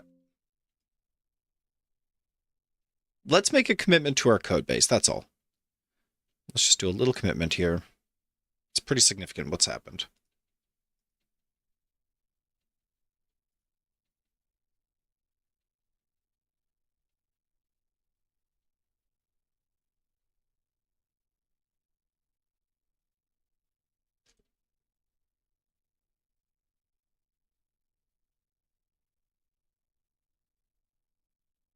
Oh, we have a lot of untracked files here.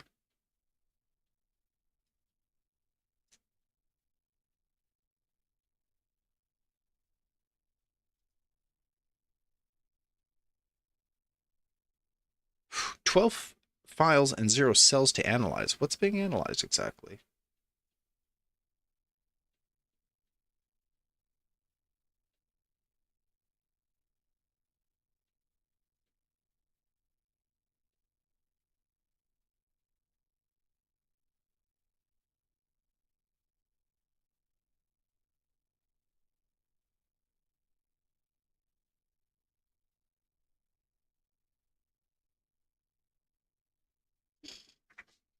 Companion app PyCache.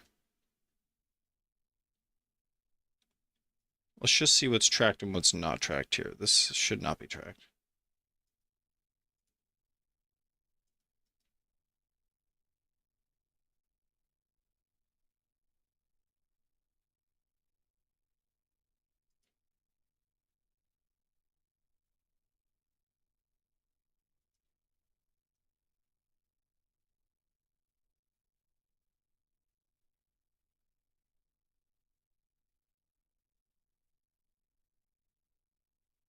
I see. It was waiting on us to complete the commit operation. I see. Open file, unstaged changes. Unstaged changes. Open file, unstaged changes.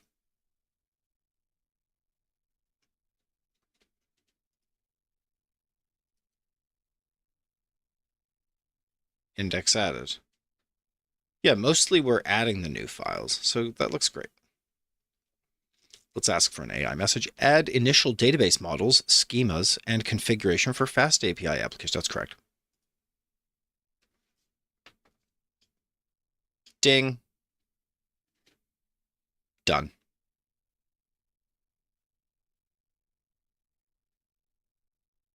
Okay, that was 265 insertions and 13 deletions. Really, really nice work on that. Now we can take our next steps. Let's redo and get that checkpoint restored. Perfect. Now let's restart the server to test the new endpoints. Hold on. I'll create the CRUD API endpoints for elements with proper error handling, pagination, and async database operations. Created elements.py inside of the app API.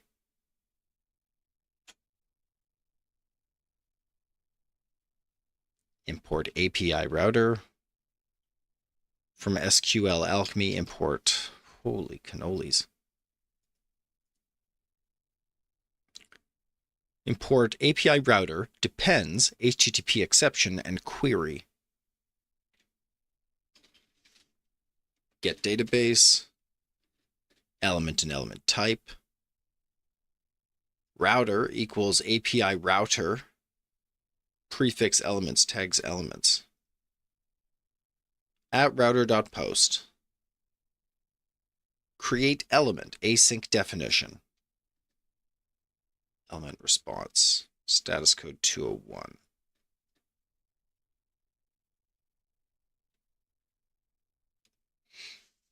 Create a new element. Check if the name already exists.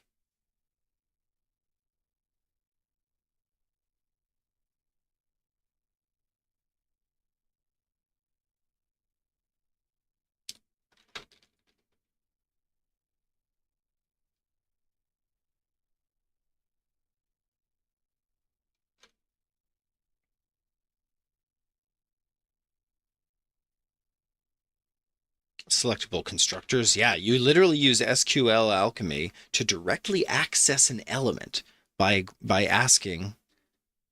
selecting element, where element.name equals elementdata.name. So element refers to a part of the database scheme, and you can interact with and talk to those pieces of the database scheme. That's outstanding. Yeah, that's a remarkable power.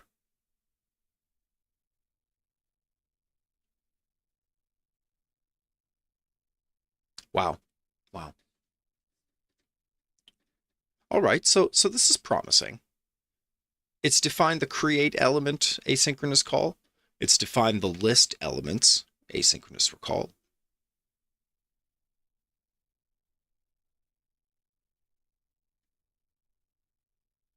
Page number, page size,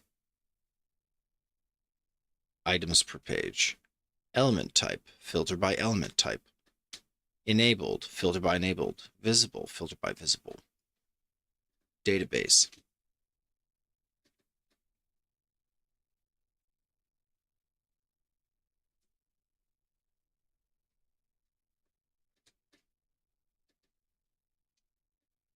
This lists elements with pagination and optional filters.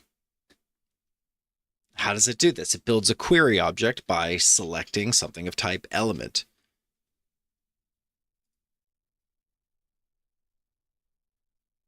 And if element type was provided, then query based on the element type.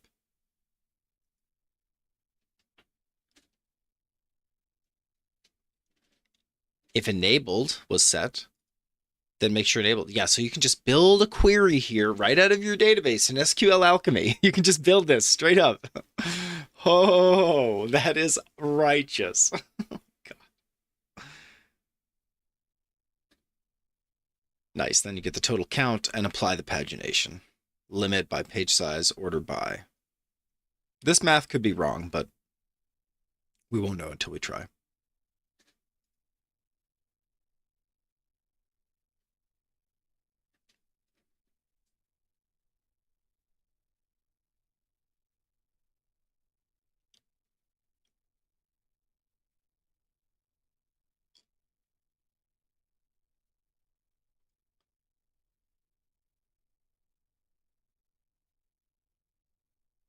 I don't know if this is an issue or not, but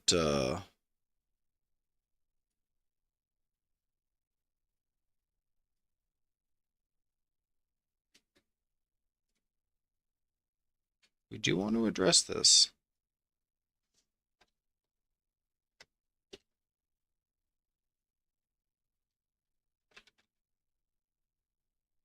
Let's see if it can help out.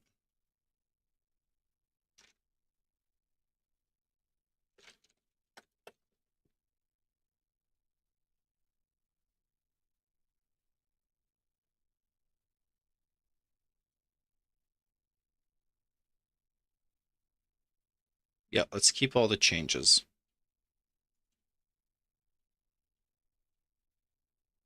And we created elements.py. That looks good. Let's let it run.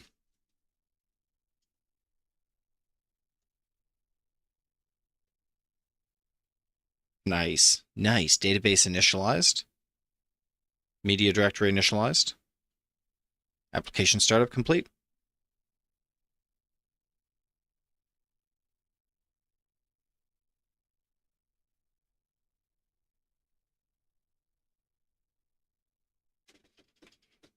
Cool. And now it's reading the output. It says perfect. Now let's restart the server to test the new endpoints. Perfect. They're live and ready.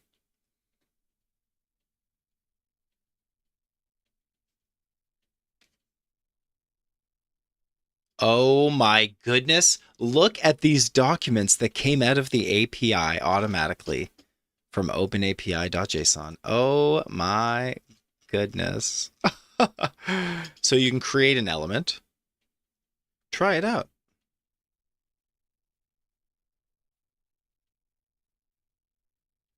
Execute.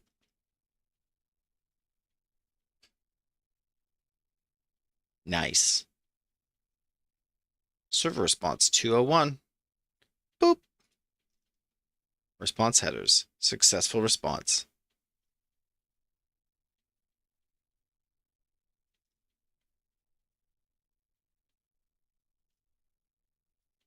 Nice. Okay, here's list elements.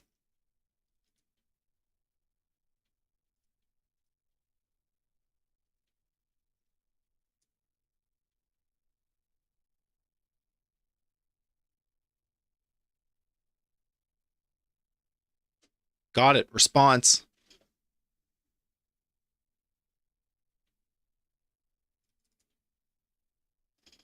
And here's the response. Nice. We've got, oh, look how easy it is to test the API here. Oh my gosh, that's easy. So I can actually just go straight up to the,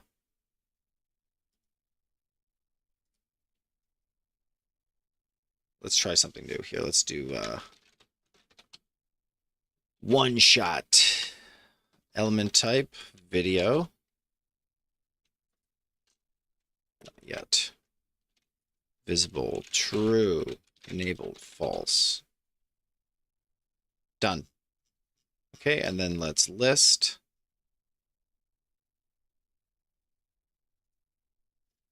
Nice, we got a second one. Here it is. It's inside of our database. Fantastic.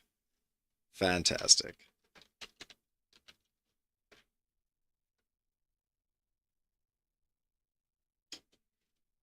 And there's also a get element by ID. Update element. Whoa, and delete is here automatically.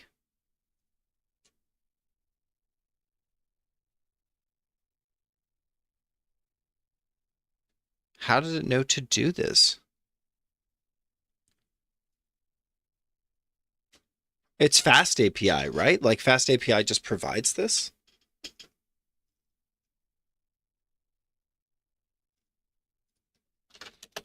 I can see that the delete endpoint was created automatically.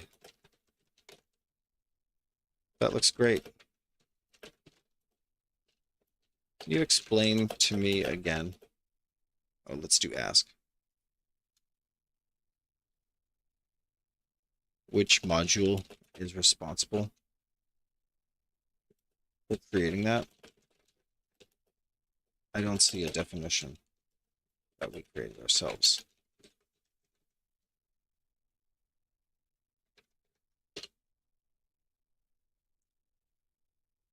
Oh, the delete endpoint is defined in my current file.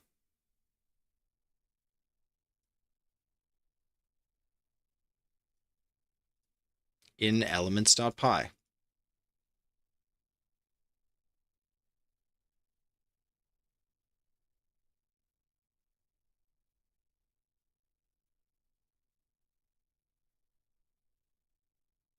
Create element, list elements.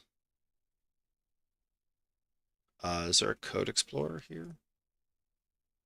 An outline?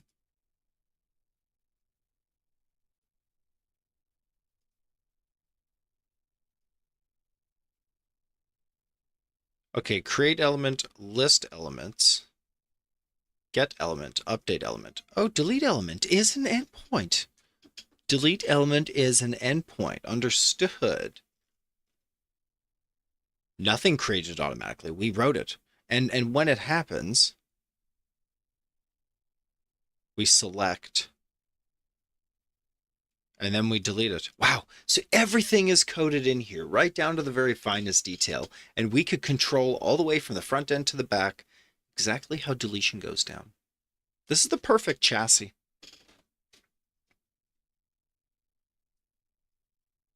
Yeah, I come from places where we prototype software in physics, so the having standards for these interaction environments, it's amazing. And the right standard absolutely defines the best tool. Dude, it's been going for 2 hours here. I need to get water or a tea, something. This is going really well. I don't really want to stop. Now that we've got a database built and there's elements inside that database, I'm getting real lit up.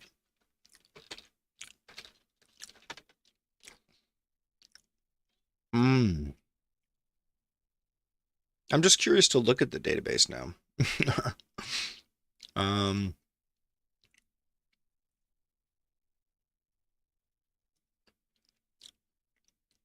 Oh, let's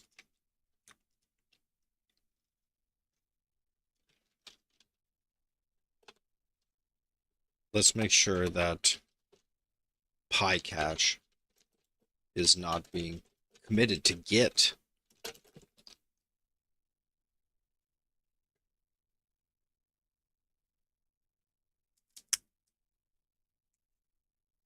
Okay, it's checking git ignore. And we're updating git ignore here.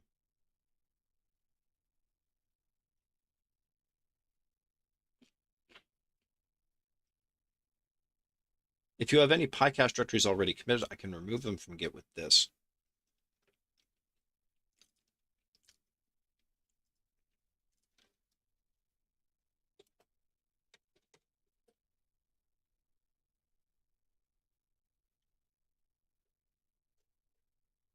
Let's execute those git commands as well. I don't know if it's going to be able to find the git executable, so I'm not super optimistic, but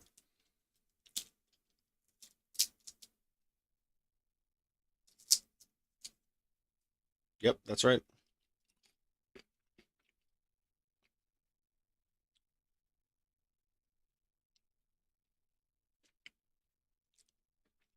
Did not match any files, but it did run the git command. Excellent. Good news, none tracked. Yep, git status.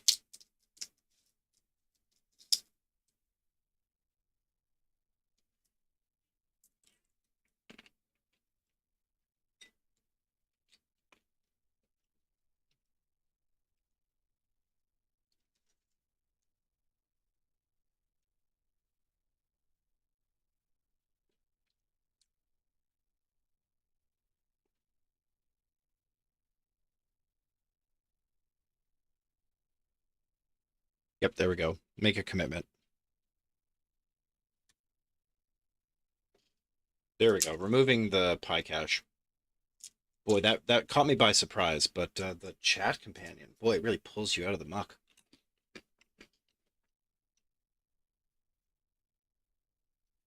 And also venv and data and other generated files are now ignored. Thank goodness.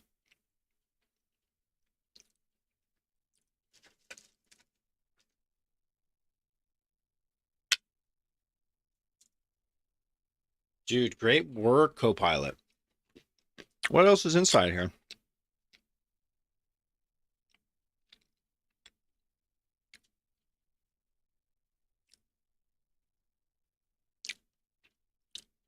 Oh, this was the error I need to talk about.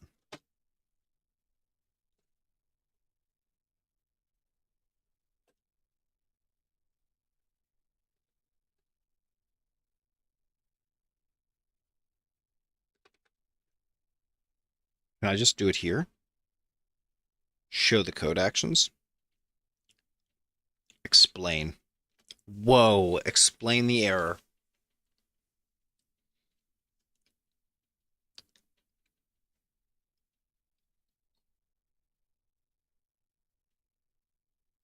And the solution here is to explicitly convert the elements to the response model format using a cast here. Elements.model validate.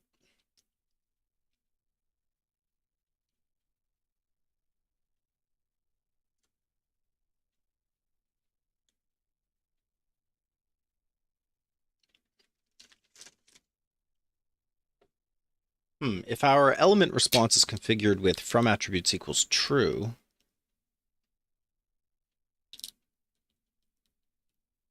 from attributes equals true to allow Pydantic to read the attributes.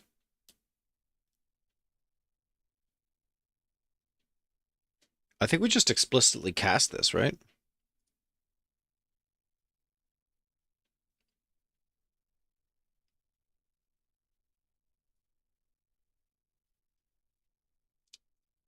All right, I think I'd like that.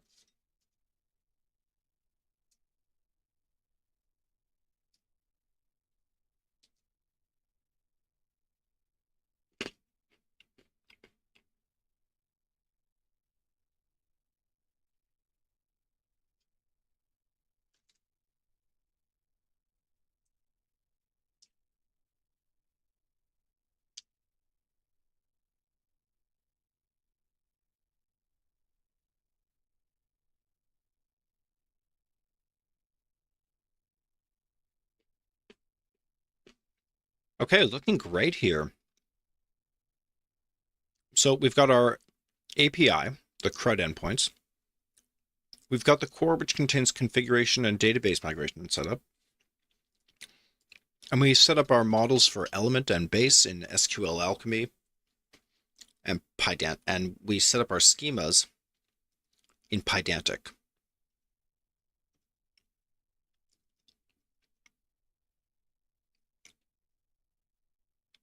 Schemas, here we go. For the element model.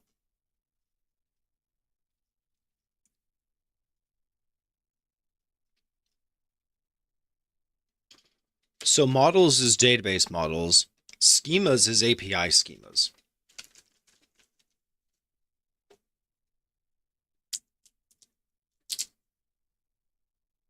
Gosh, just knowing how to organize these pieces, that's a tough part, right? That's where Copilot is really coming through for us.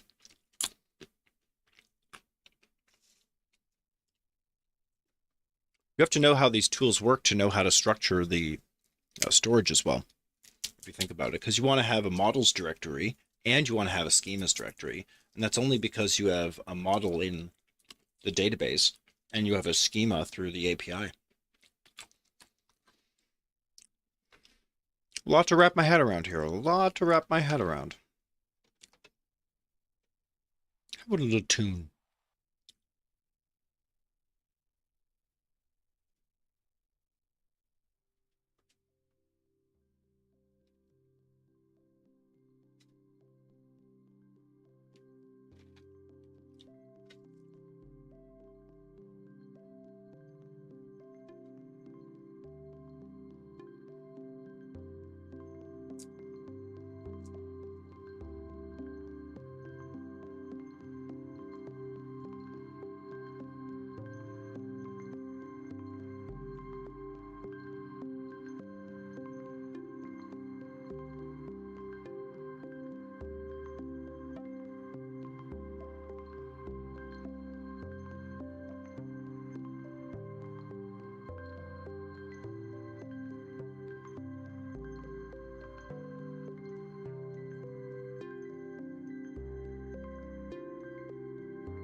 Nice. Application running.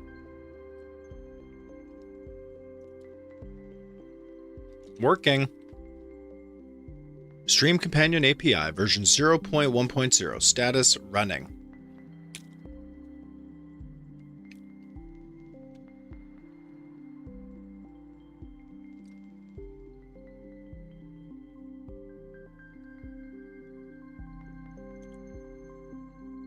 Swagger. This is Swagger. I see.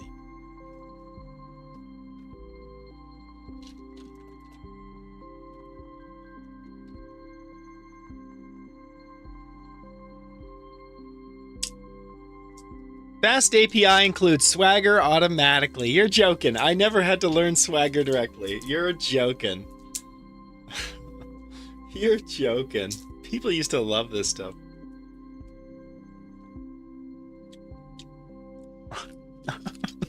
Wild.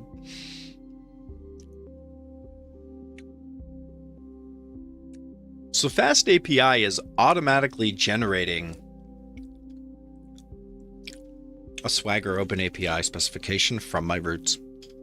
And then it serves it at docs. And then redoc. What's this?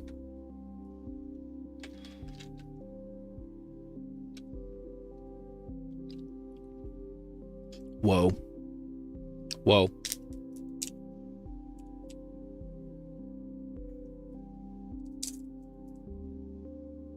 Redocly.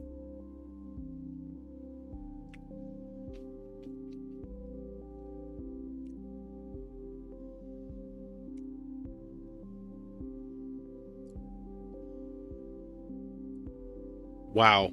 And then it shows me all of the endpoints for elements and all of the endpoints for root and for health.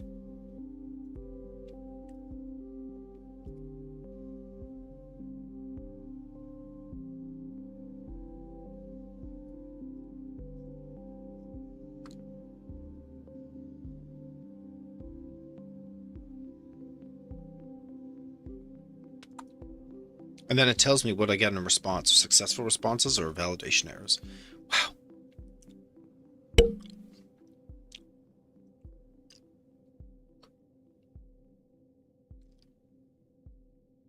Dude, and I've somehow come up, I've got all of this working for me. I've got all of these tools and like a whole interface for managing elements. All just for me. Just because I used Fast API. Just outstanding. That's bonkers. Yeah, that's bonkers. Okay, well, I'm going to BRB. Let me go grab a cup of tea, and we'll come back momentarily. You just hold on to your seats. Maybe get a little sandwich. Get a snack.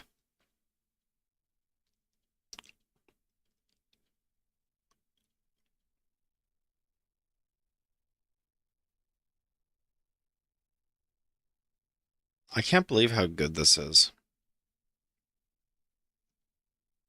Seriously, I can't believe how good this is. Yeah.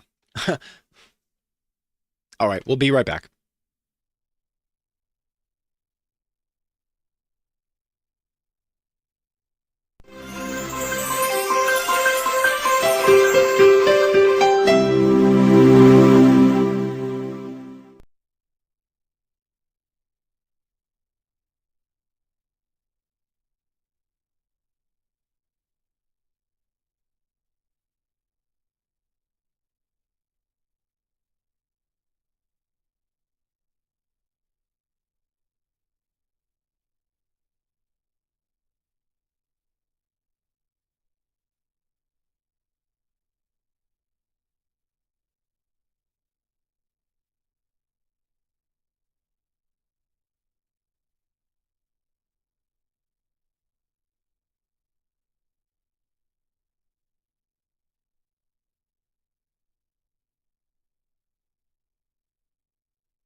Oh, better check my calendar here.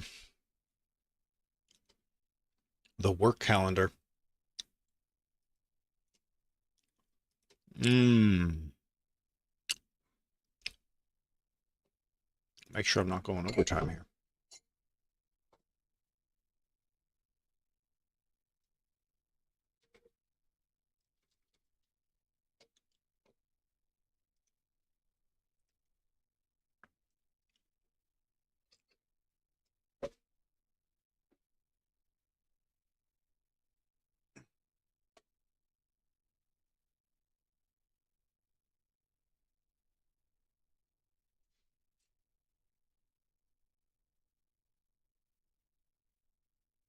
Hey, Google, where are you?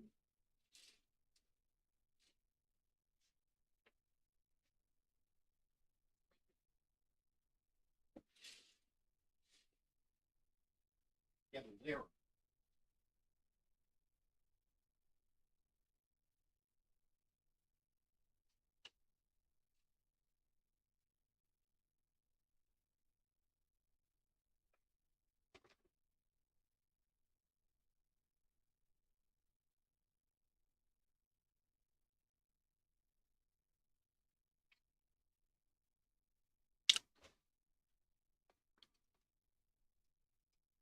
Yes, let's take a quick look to see if I am supposed to be having a meeting right now.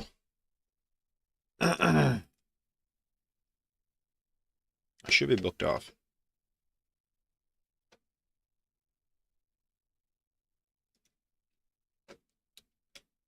I am booked off for another half hour. Great.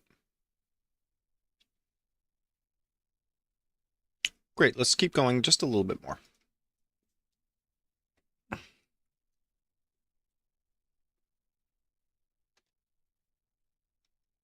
Bizarre how hard it is to get these open source, this open source YouTube studio library to play. I bet people know about this, right?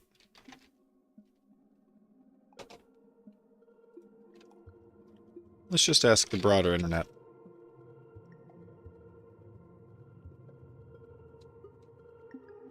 Does the YouTube free audio library for Studio YouTube and creators have issues with playback?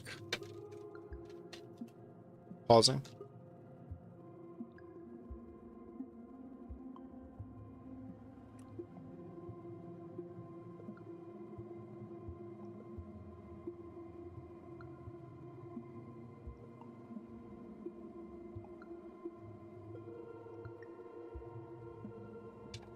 Let's just ask Reddit directly. Reddit YouTube audio free library. Not working.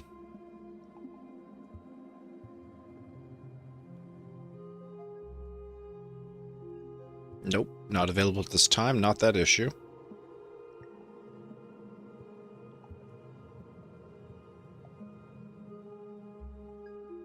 Oh, you can download these tracks and use it in our software? We could just download the tracks.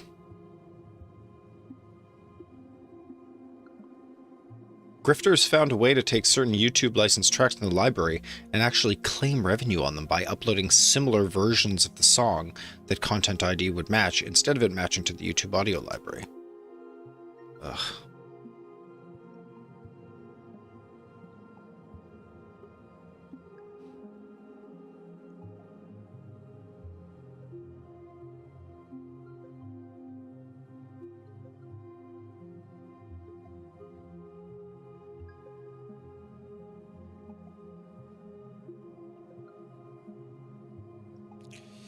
People are struggling with the copyright claims on this system.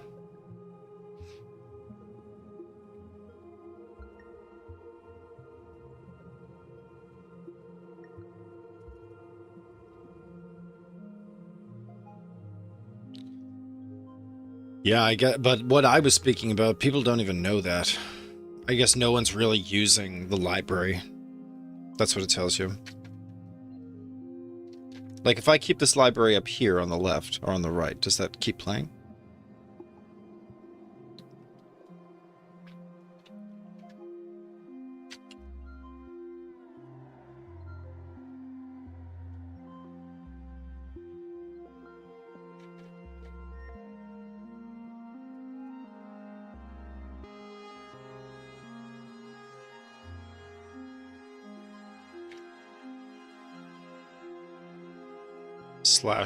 health.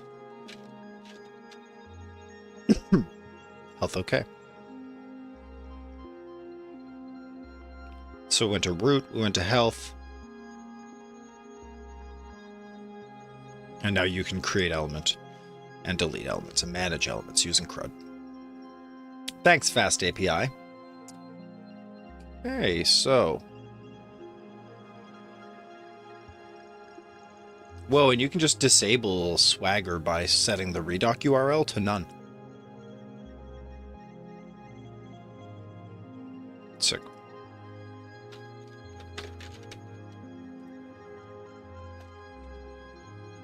What's the next incremental step we could take towards our goal?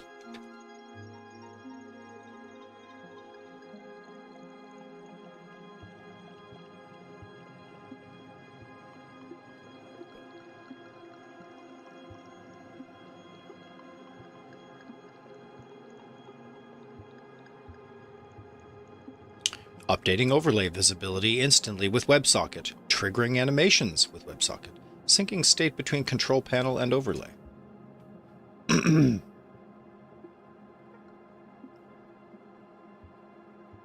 We can currently store elements in the database, use CRUD via the REST API, so next, we could be broadcasting changes to the connected overlays in real time.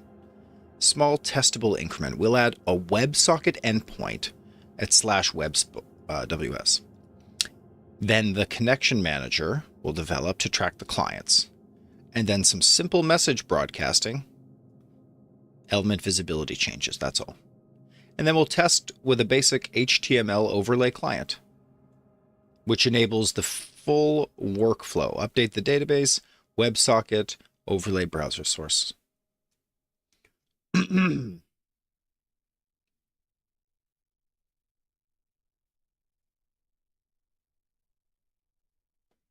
The connections manager.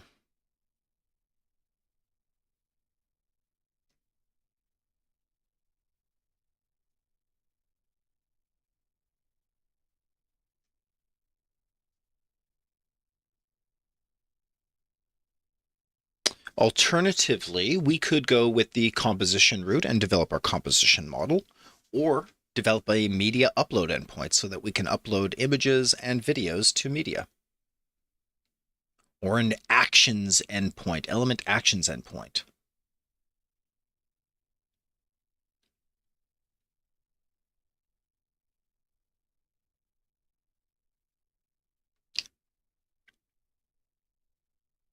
I don't know if we want a compositions model yet, maybe. I think we do. I think we do want a compositions model.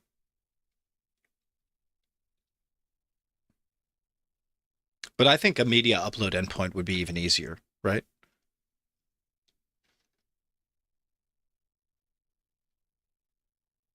Although a WebSocket support for real-time overlay updates is crucial.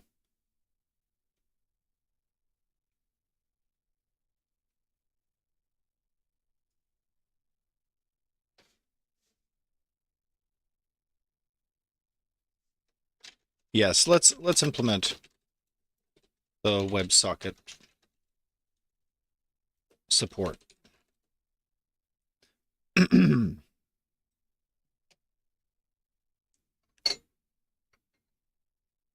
Including the connection manager, it's going for it, yeah. And integration with the Elements API.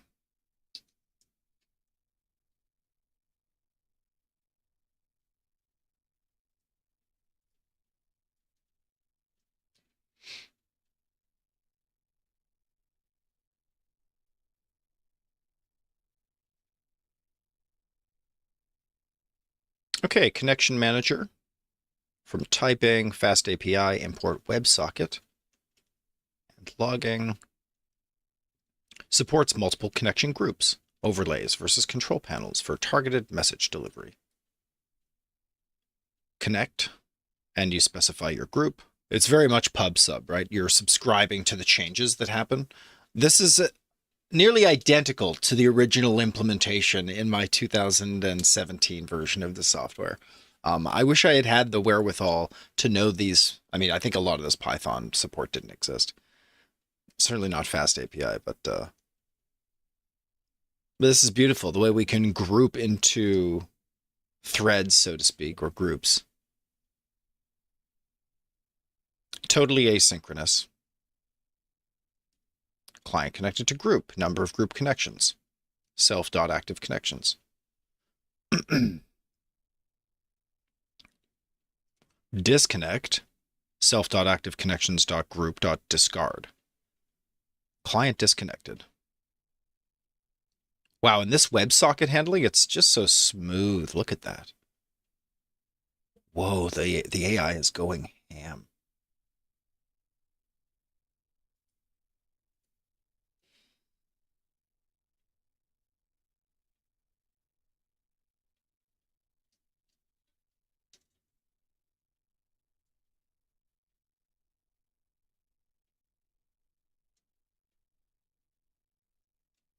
This AI support is insane. Insanely powerful.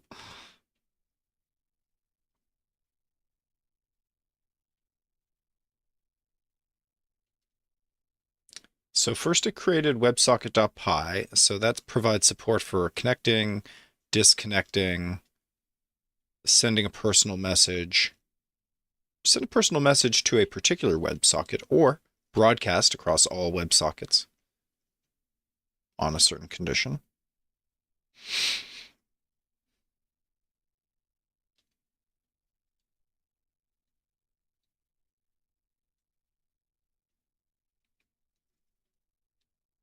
Oh, this is smart logic too. If the broadcast fails, it flags these WebSockets for disconnection. Broadcast to all. The connection count.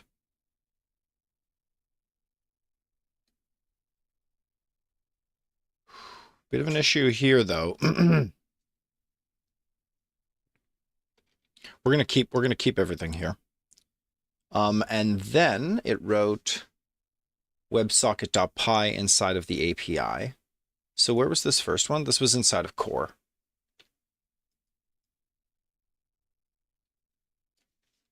WebSocket Connection Manager for real-time overlay updates. So we're still calling it WebSocket.py, but we're just putting it into core. And it contains everything for the WebSocket support.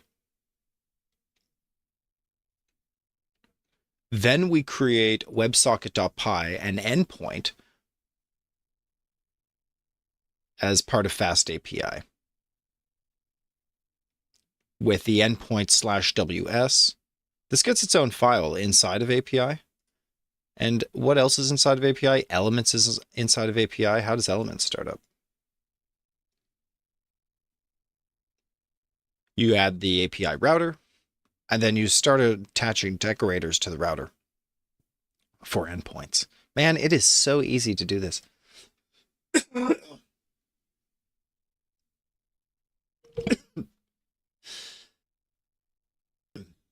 And these endpoints are responsible for linking together the database and the WebSockets. All this together, yeah. I assume it's going to pull in the WebSocket. So here's a WebSocket endpoint for real-time tracking. Connect the client, send the connection confirmation. Keep the connection alive and handle incoming.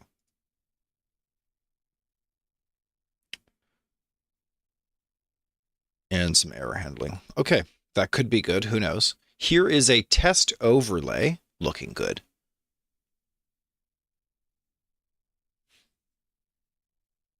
Viewport with device width. Initial scale is 1.0. Stream companion test overlay. H1 status. It's got a bunch of CSS it included here. Oh, wow. And look, the Visual Studio Code can render these colors perfectly. Oh, so good.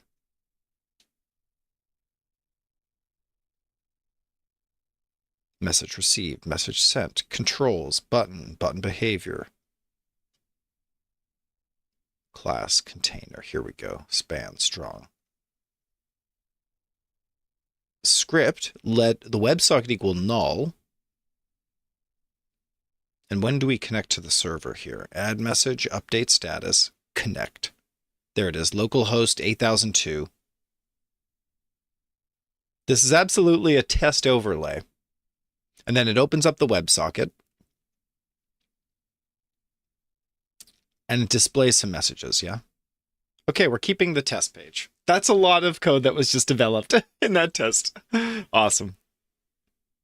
Oh, I wonder if I should... No, we already committed in the last step. Yeah, we're fine. Now let's integrate broadcasting into the Elements API so that updates are sent to connected overlays. So we make one change to... We add WebSocket support. We import Manager from our project into API/elements.py.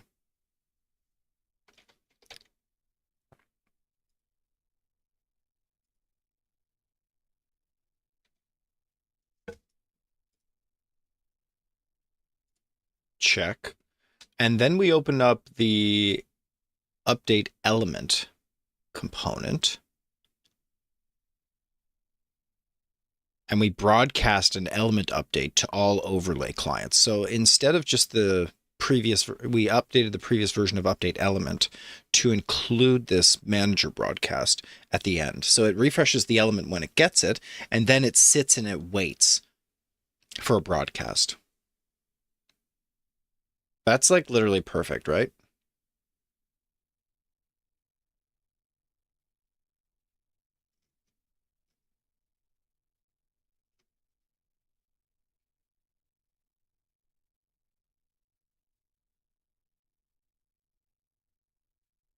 Oh, it doesn't, yeah, it notifies all of the, yeah, it notifies all listeners and subscribers of those changes, right? Yeah.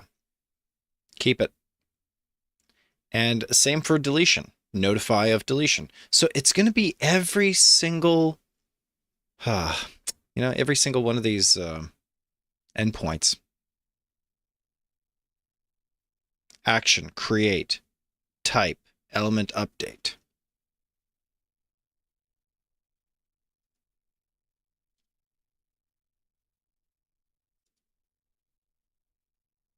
App.includeRouter, WebSocket.router.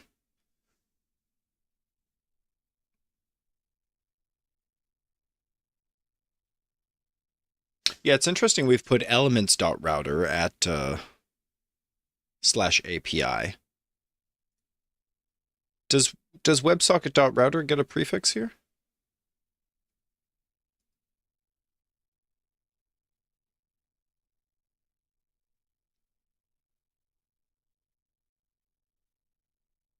All right, let's restart the server to test everything. Yeah, let's go ahead. It'll be a miracle if this works. We got a whole connection manager inside the code. This is a lot of changes. Okay, application startup is complete. Finish server process. Started server process. Waiting for application startup. Begin. SQL alchemy. Great. Media directory ready. Application startup complete. Great. Now let's create a simple HTML test client. Blah, blah, blah. Check the background terminal output. WebSocket support is fully implemented and running. I mean, sure it is. And where's the evidence of my endpoint, right? Let's crack open the test overlay. Oh, it hosted the test overlay. It hosted the test overlay. It hosted the test overlay. Look at this. Look at this cornball web. Holy crap, we built this somehow. I mean, did we? Okay, connect. Got it. Connecting. WebSocket connected. Send a ping. Type pong. Dude, nice. Disconnected.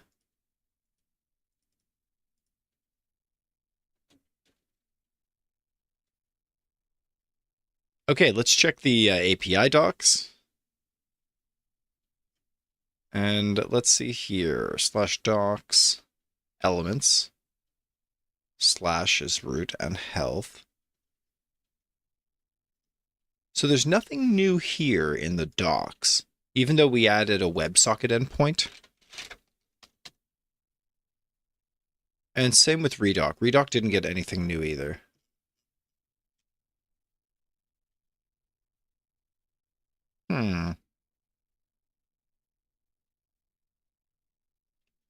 Test overlay looks amazing. Test overlay is amazing. Um, and now you can use that test overlay website.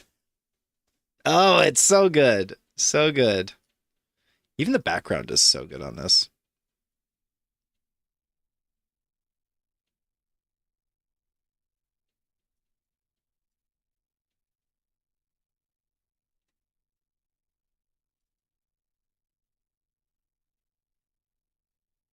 Yes, the Swagger API at docs and the Redocly docs here.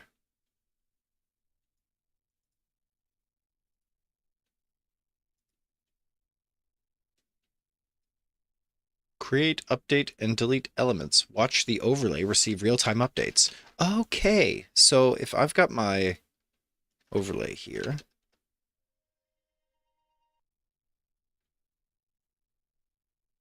let's now go to the API for elements. We'll create an element. Or let's list the elements. I don't think anything happens when you list elements. No, nothing. But if I create an element, here we go. And it's going to be Scotch on the rocks.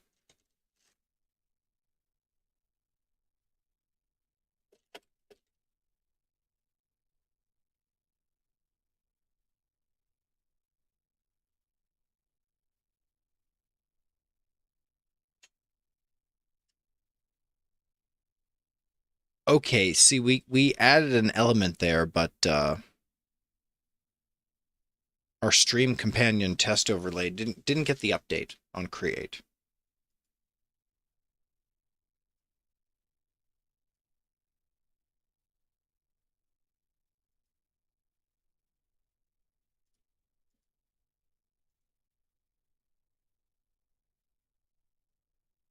Client type is overlay.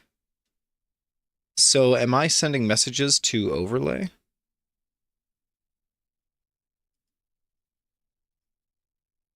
When create element is called, let's just check the code here.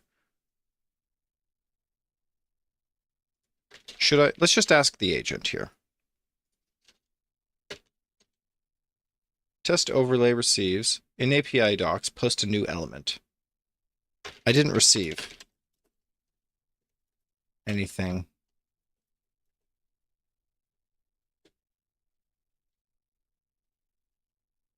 In the test overlay after adding an element through the API.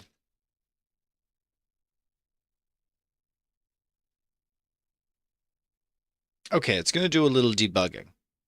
That's so funny. Like, what's it looking at? The code looks correct.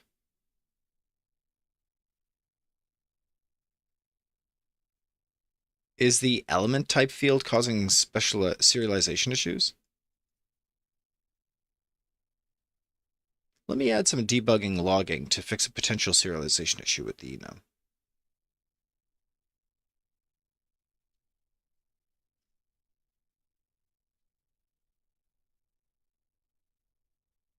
Whoa.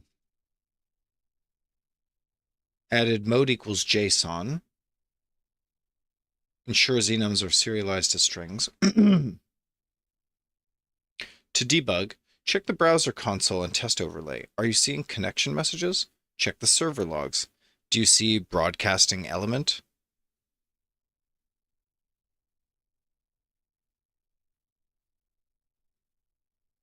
Yeah, I bet we do.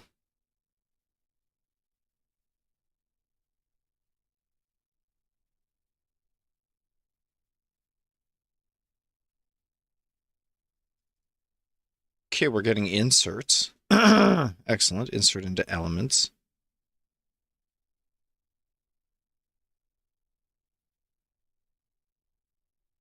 Let me know what you see in the logs.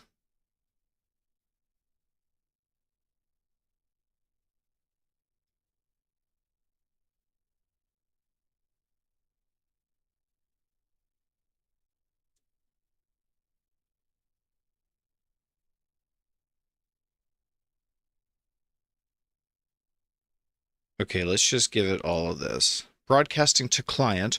Object of type datetime is not JSON serializable. Error broadcasting to client. There it is. I think we should just give it all of the output. Because there was a lot going on there. I noticed the insert, the values didn't work. Yeah, no, it didn't even catch that, though. Hold on a second.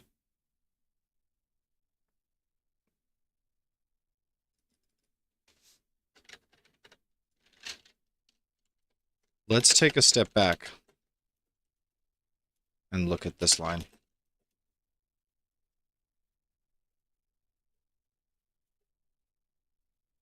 There's a deeper issue.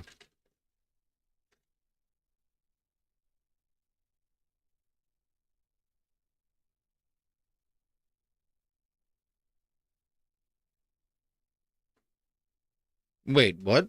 There's SQLite doesn't support the returning clause in insert statements. SQL Alchemy is trying to use returning to get the auto-generated values back in one query, but SQLite doesn't support the syntax. The insert might be succeeding, but retrieving the timestamps is failing silently or causing issues.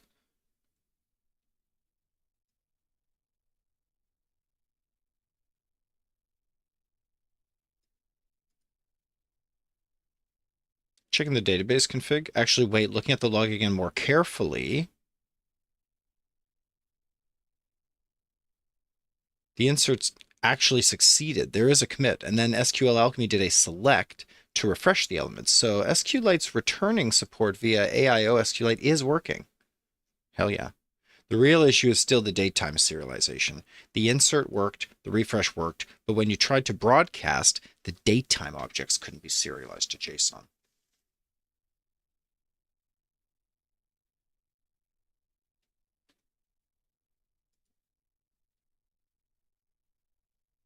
Did I save the updated elements.py?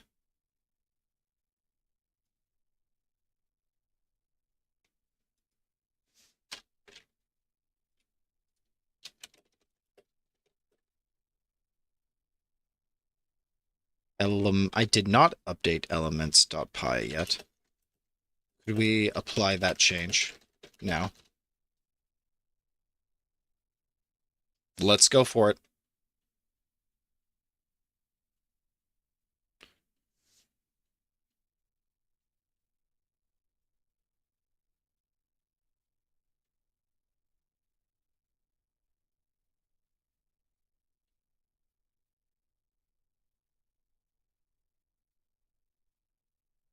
Oh, it's still generating the code. Shoot.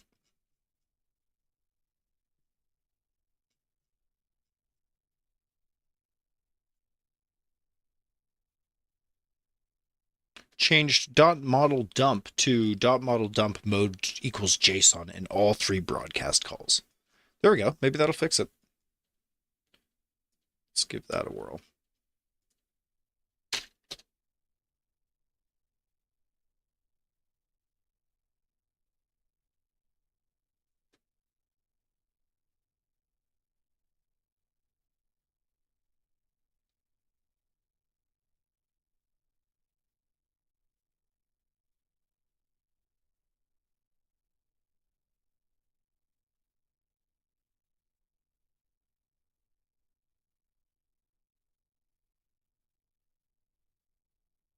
Yes, and hopefully this solves the issue. Okay, great.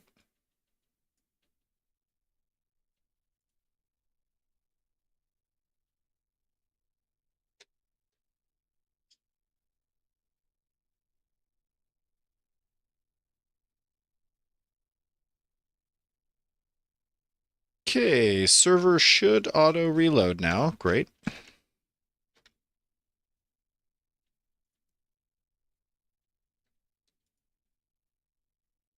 Can I connect and then refresh?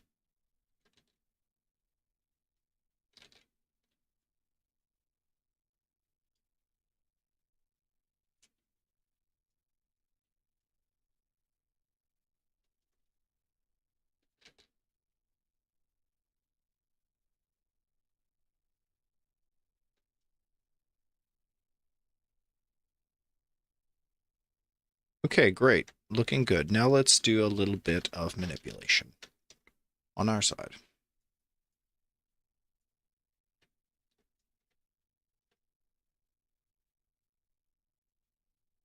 And I'm just watching the logs. Ugh, goodness gracious, Microsoft Windows. What is this joke of an operating system? Okay, nice. Let's create a new element. Okay, we reloaded the API. This will be Thrive. Element type. Video description. Desk 3 here. Enable true properties. No specific properties. There we go.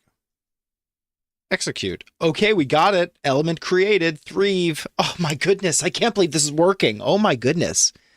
Type. Element update. Action. Create. Element. Name. Thrive. Fantastic. Element create. Thrive.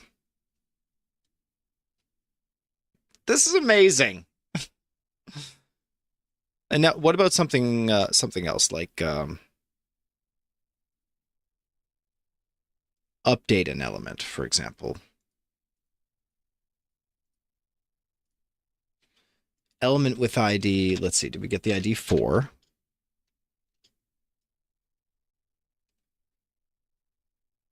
And we can edit the name to be modded.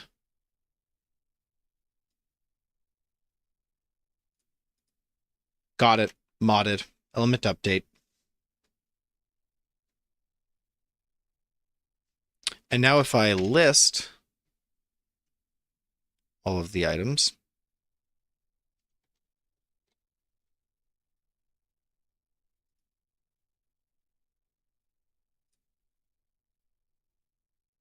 perfect. Here we go. Modded to one shot and string, the original.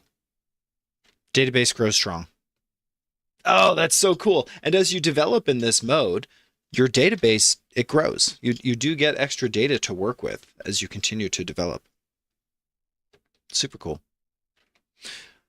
This test overlay, I gotta say, is far and away the most impressive part. And I know that I should be impressed by the WebSocket technology that's underpinning the communication, but for some reason, the WebSocket part seems more obvious. And the test overlay HTML seems like, whoa, you got it in a web browser. Wow. That's the corollary of using JSON and HTML.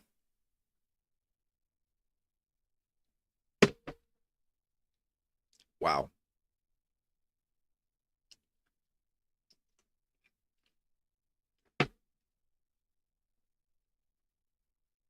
Wow. Let's make a commitment to our code there. Can we just minimize the code?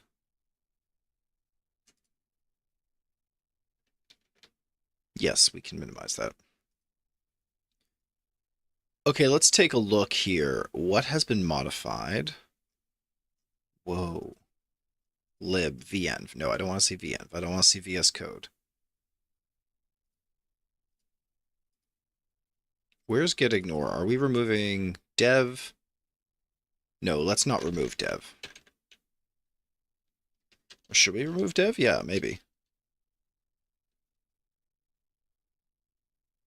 .env, Python cache directories.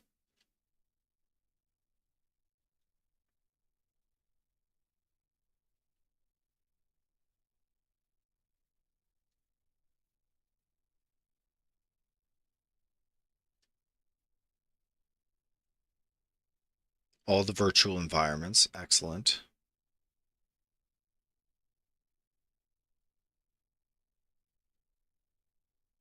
All the databases. Do we currently have databases? Yes, we do have databases.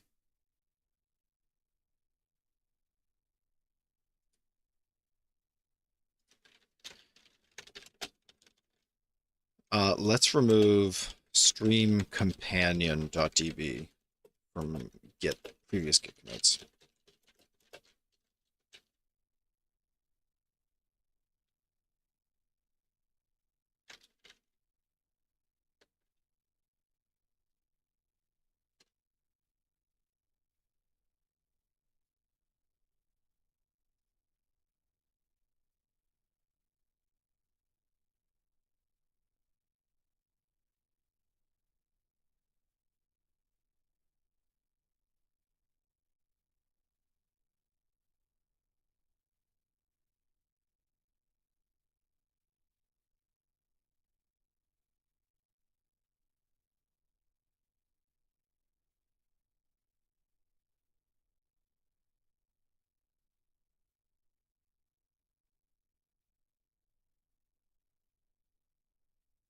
Git rm complete. Remove database file from git tracking check. No cleanup needed. Check. Okay. Main.py, elements.py, WebSocket, test overlay, WebSocket.py. Excellent. Let's do that.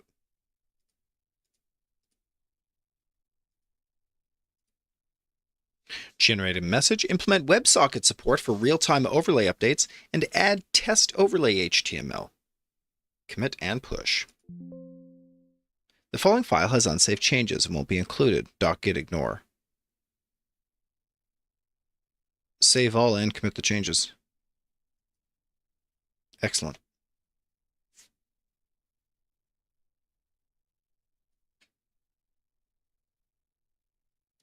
Oh, all right. What do we have here? Today we have inserted 265 insertions an hour ago, 13 deletions, 38 insertions when we updated .git ignore and PyCache, 179 insertions when we added the API routes for the CRUD operations on elements, and then we changed Git itself. We removed database file from Git tracking.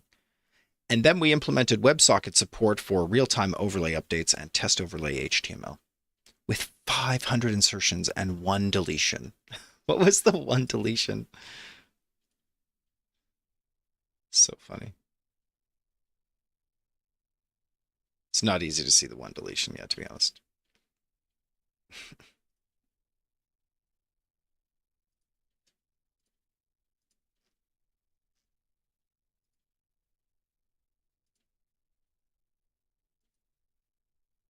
What is this? 29 files and 0 cells to analyze? What is that about?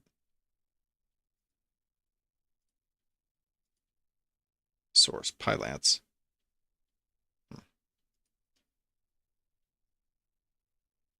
Great work, everybody. Let's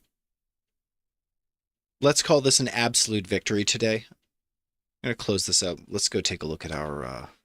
That's wild. This stream, this is wild. The test overlay. I can't believe we got here already. Popping onto GitHub, taking a look. Enjoy our victory lap here.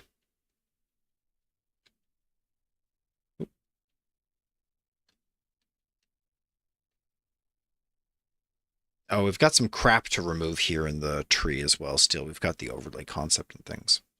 They're not the worst, to be honest. So we've got our run.py file. Let's see, media, app. Check. Here's app. API, core, models. Elements.py. Oh, it's all here. Look at this. The core now has database support and WebSocket support. The API for the WebSocket exists.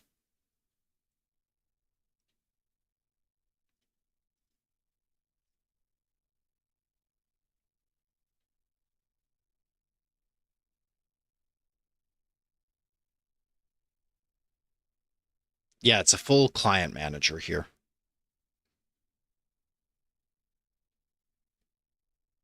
Yeah, this is the WebSocket endpoint itself.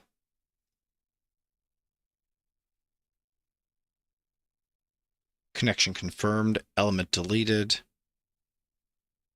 element visibility change, validate the client type, connect the client, send the connection confirmation. Keep the connection alive. Yeah, this is WebSocket right here. Keep the connection alive and handle the incoming messages. Handle messages from the client.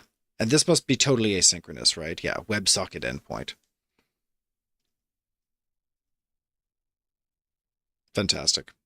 And then inside the core of the application, we've got our configuration, of course, and then database support with the get database command for asynchronous database support. What happened to the bar? There we go.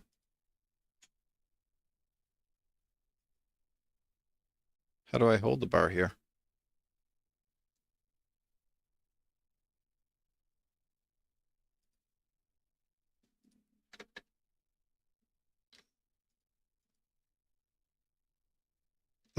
Add to space. Is there a way to show the... Oh, that hides that button panel.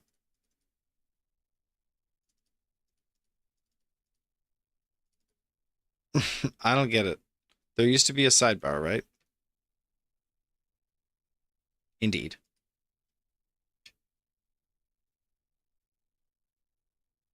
Yeah, let's check those commits. Lot of commits today. We were going back to fix the GitHub history as well, so there were good reasons to dig in.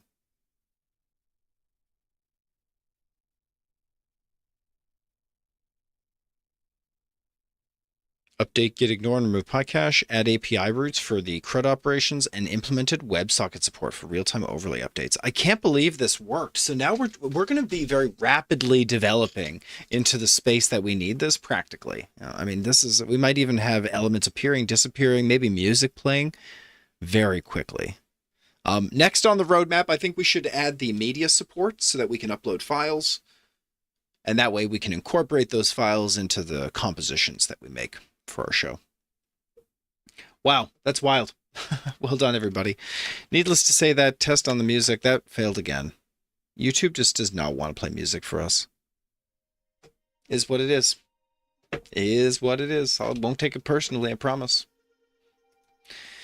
Come back for Friday, where we're going to continue our Factorio run. There's lots of goods coming from one planet to another. I really enjoyed development today. We will eventually, one day, we will edit these videos and we will post them one day. But for now, I look forward to seeing you on the next one. Make sure you keep on struggling where you are and always do your best. That's all.